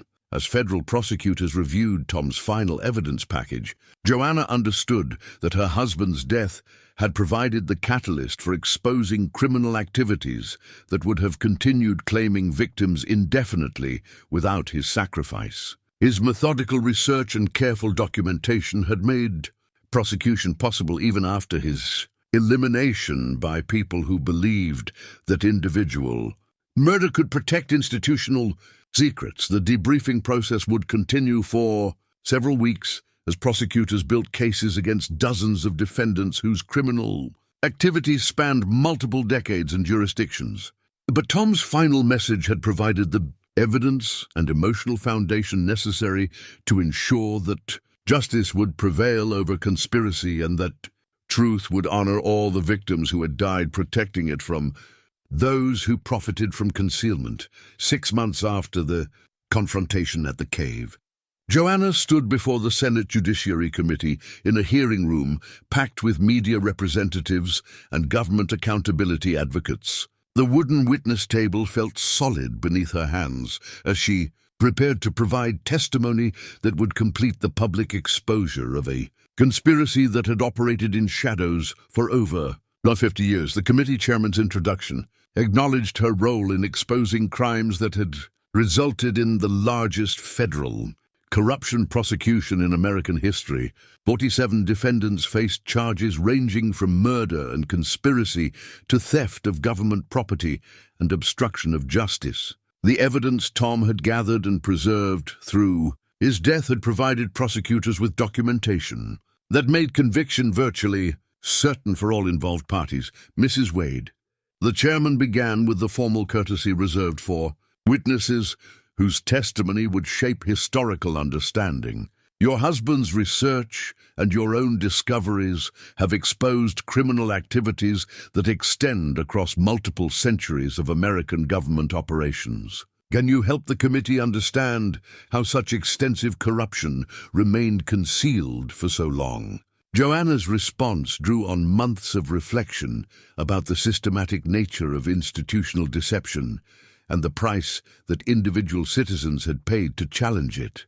Her testimony would become part of the congressional record that documented how government power could be corrupted and how citizen courage could restore accountability. Senator, the conspiracy succeeded because it operated within legitimate government structures while eliminating anyone who questioned its activities, she explained with the calm authority that had sustained her through the investigation's most dangerous phases. My husband and 17 other researchers died because they understood that truth was more important than personal safety. The hearing room fell silent as she described Tom's methodical investigation and the evidence that had ultimately exposed the full scope of criminal activities.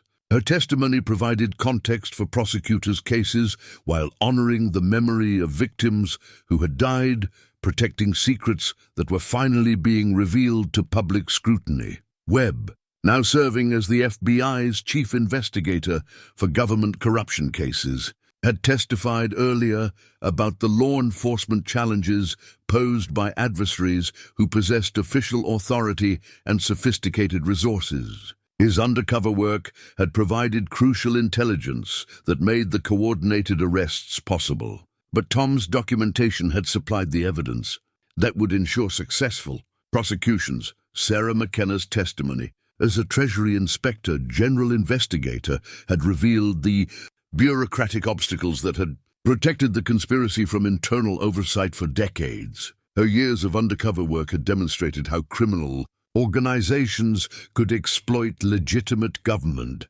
functions while maintaining facades of official respectability. Sheriff Coleman had provided testimony about local law enforcement challenges in investigating crimes that involved federal agencies and classified operations. His willingness to challenge federal authority when citizens were threatened had contributed to the investigation's success while establishing precedents for future accountability measures. The congressional hearings were broadcast live and generated extensive media coverage that educated the American public about the historical scope of government corruption and the ongoing need for citizen vigilance in protecting democratic institutions. Public opinion polls showed overwhelming support for reforms that would prevent similar criminal activities in the future. But the most meaningful recognition of Tom's sacrifice came not from congressional testimony or media attention, but from a simple ceremony in Pine Ridge, where the local community dedicated a memorial to victims of the Project Reclamation conspiracy. The bronze plaque bore Tom's name alongside the 17 other researchers whose deaths had been necessary to protect secrets that were finally exposed to justice. Thomas Wade and his fellow researchers died defending the principle that truth belongs to the American people, not to government officials who would conceal it for personal profit. The memorial inscription read with the simple dignity that honors genuine heroism. The dedication ceremony brought together federal prosecutors, law enforcement officers, and community members who had been touched by the investigation's revelations. Judge Martinez, whose courage had provided legal authority for the complex operation that exposed the conspiracy, delivered remarks that placed Tom's sacrifice in the context of American democratic traditions. Democracy requires citizens who are willing to challenge authority when that authority has been corrupted. Judge Martinez observed with the wisdom of someone who had spent decades protecting constitutional principles. Thomas Wade and the other victims memorialized here demonstrated that individual courage can triumph over institutional corruption when supported by laws that protect those who speak truth to power. The memorial's location near the Pine Ridge Historical Society was particularly appropriate, given Mrs. Patterson's role in preserving local history and supporting the investigation that had exposed national crimes. Her dedication to historical accuracy had provided crucial assistance. During the evidence-gathering phases that made prosecution possible, Joanna's remarks at the dedication focused on the transformation that had occurred in her understanding of Tom's work and its broader significance for American government accountability. Her discovery of the crashed aircraft had begun as personal curiosity about her husband's research, but it had evolved into recognition that individual actions could influence historical outcomes. Tom always believed that truth would ultimately prevail over deception, she told the assembled crowd with the quiet confidence that had carried her through months of testimony and investigation. His death was not in vain.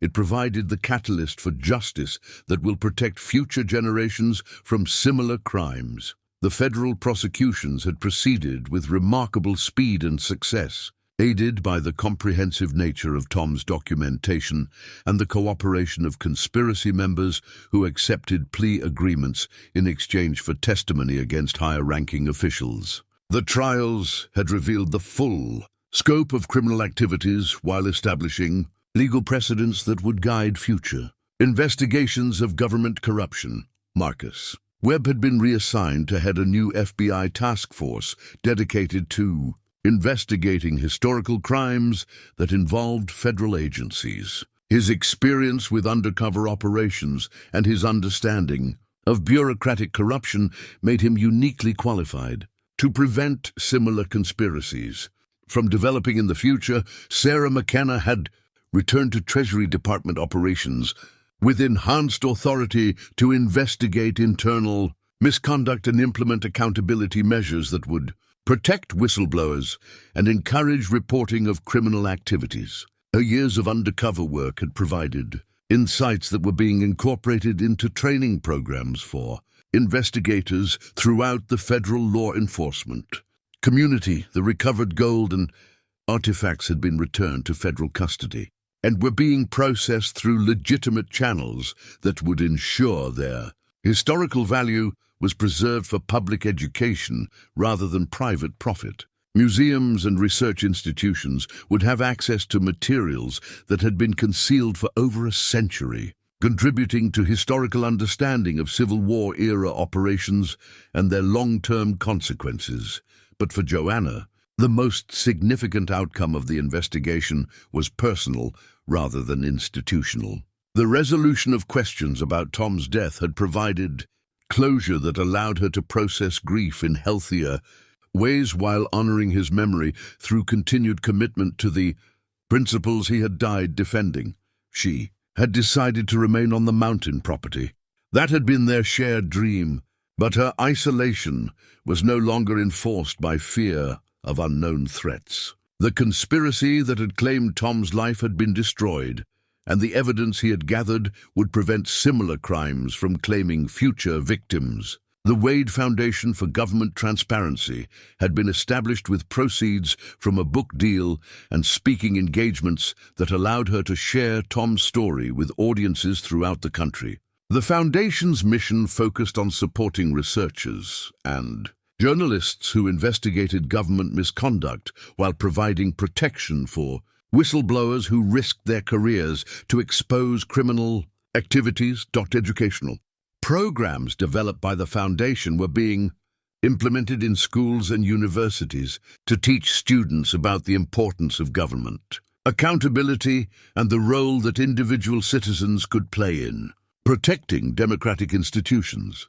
Tom's research methods were being studied as examples of how systematic investigation could expose complex criminal conspiracies. The cave where everything had begun had been designated as a historical preserve that would educate future visitors about the investigation that had exposed one of the longest-running conspiracies in American government history. The site would serve as a reminder that truth could triumph over deception when supported by citizen courage and institutional accountability. As winter approached the mountains once again, Joanna reflected on the journey that had transformed her from isolated widow to congressional witness to advocate for government transparency. The grief she had carried for 3 years had been transformed into purpose that honored Tom's sacrifice while contributing to protections for future generations. Standing on the same porch where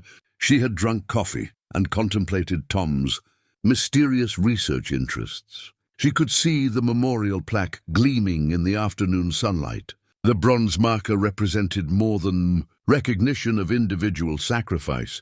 It symbolized the principle that democracy required citizens willing to challenge authority when that authority had been corrupted. Max and Belle, now graying but still protective, settled beside her as she watched the sun set behind the peaks that had witnessed centuries of human ambition, both noble and corrupt. The mountains would outlast all human schemes, but the principles that Tom had died defending would survive. As long as citizens remained willing to protect them. The telephone rang inside the house. Probably another interview request or foundation business that required her attention. But for this moment she was content to watch the familiar landscape and remember the husband whose love had prepared her for challenges she could never have imagined facing alone. Tomorrow would bring new responsibilities and opportunities to honor Tom's legacy through continued work for government accountability. But tonight was for remembrance, gratitude, and the quiet satisfaction of knowing that truth had ultimately prevailed over conspiracy, that justice had honored the victims who had died protecting it, and that love had provided the courage necessary to complete work that would protect democracy for future generations. The memorial plaque would weather many storms in the years ahead, but its message would endure as long as Americans valued truth over convenience and justice over personal safety. Tom Wade and his fellow researchers had paid the ultimate price to protect those values, and their sacrifice would not be forgotten by a nation that had learned, once again, that freedom requires eternal vigilance from citizens willing to challenge those who would abuse power for personal gain.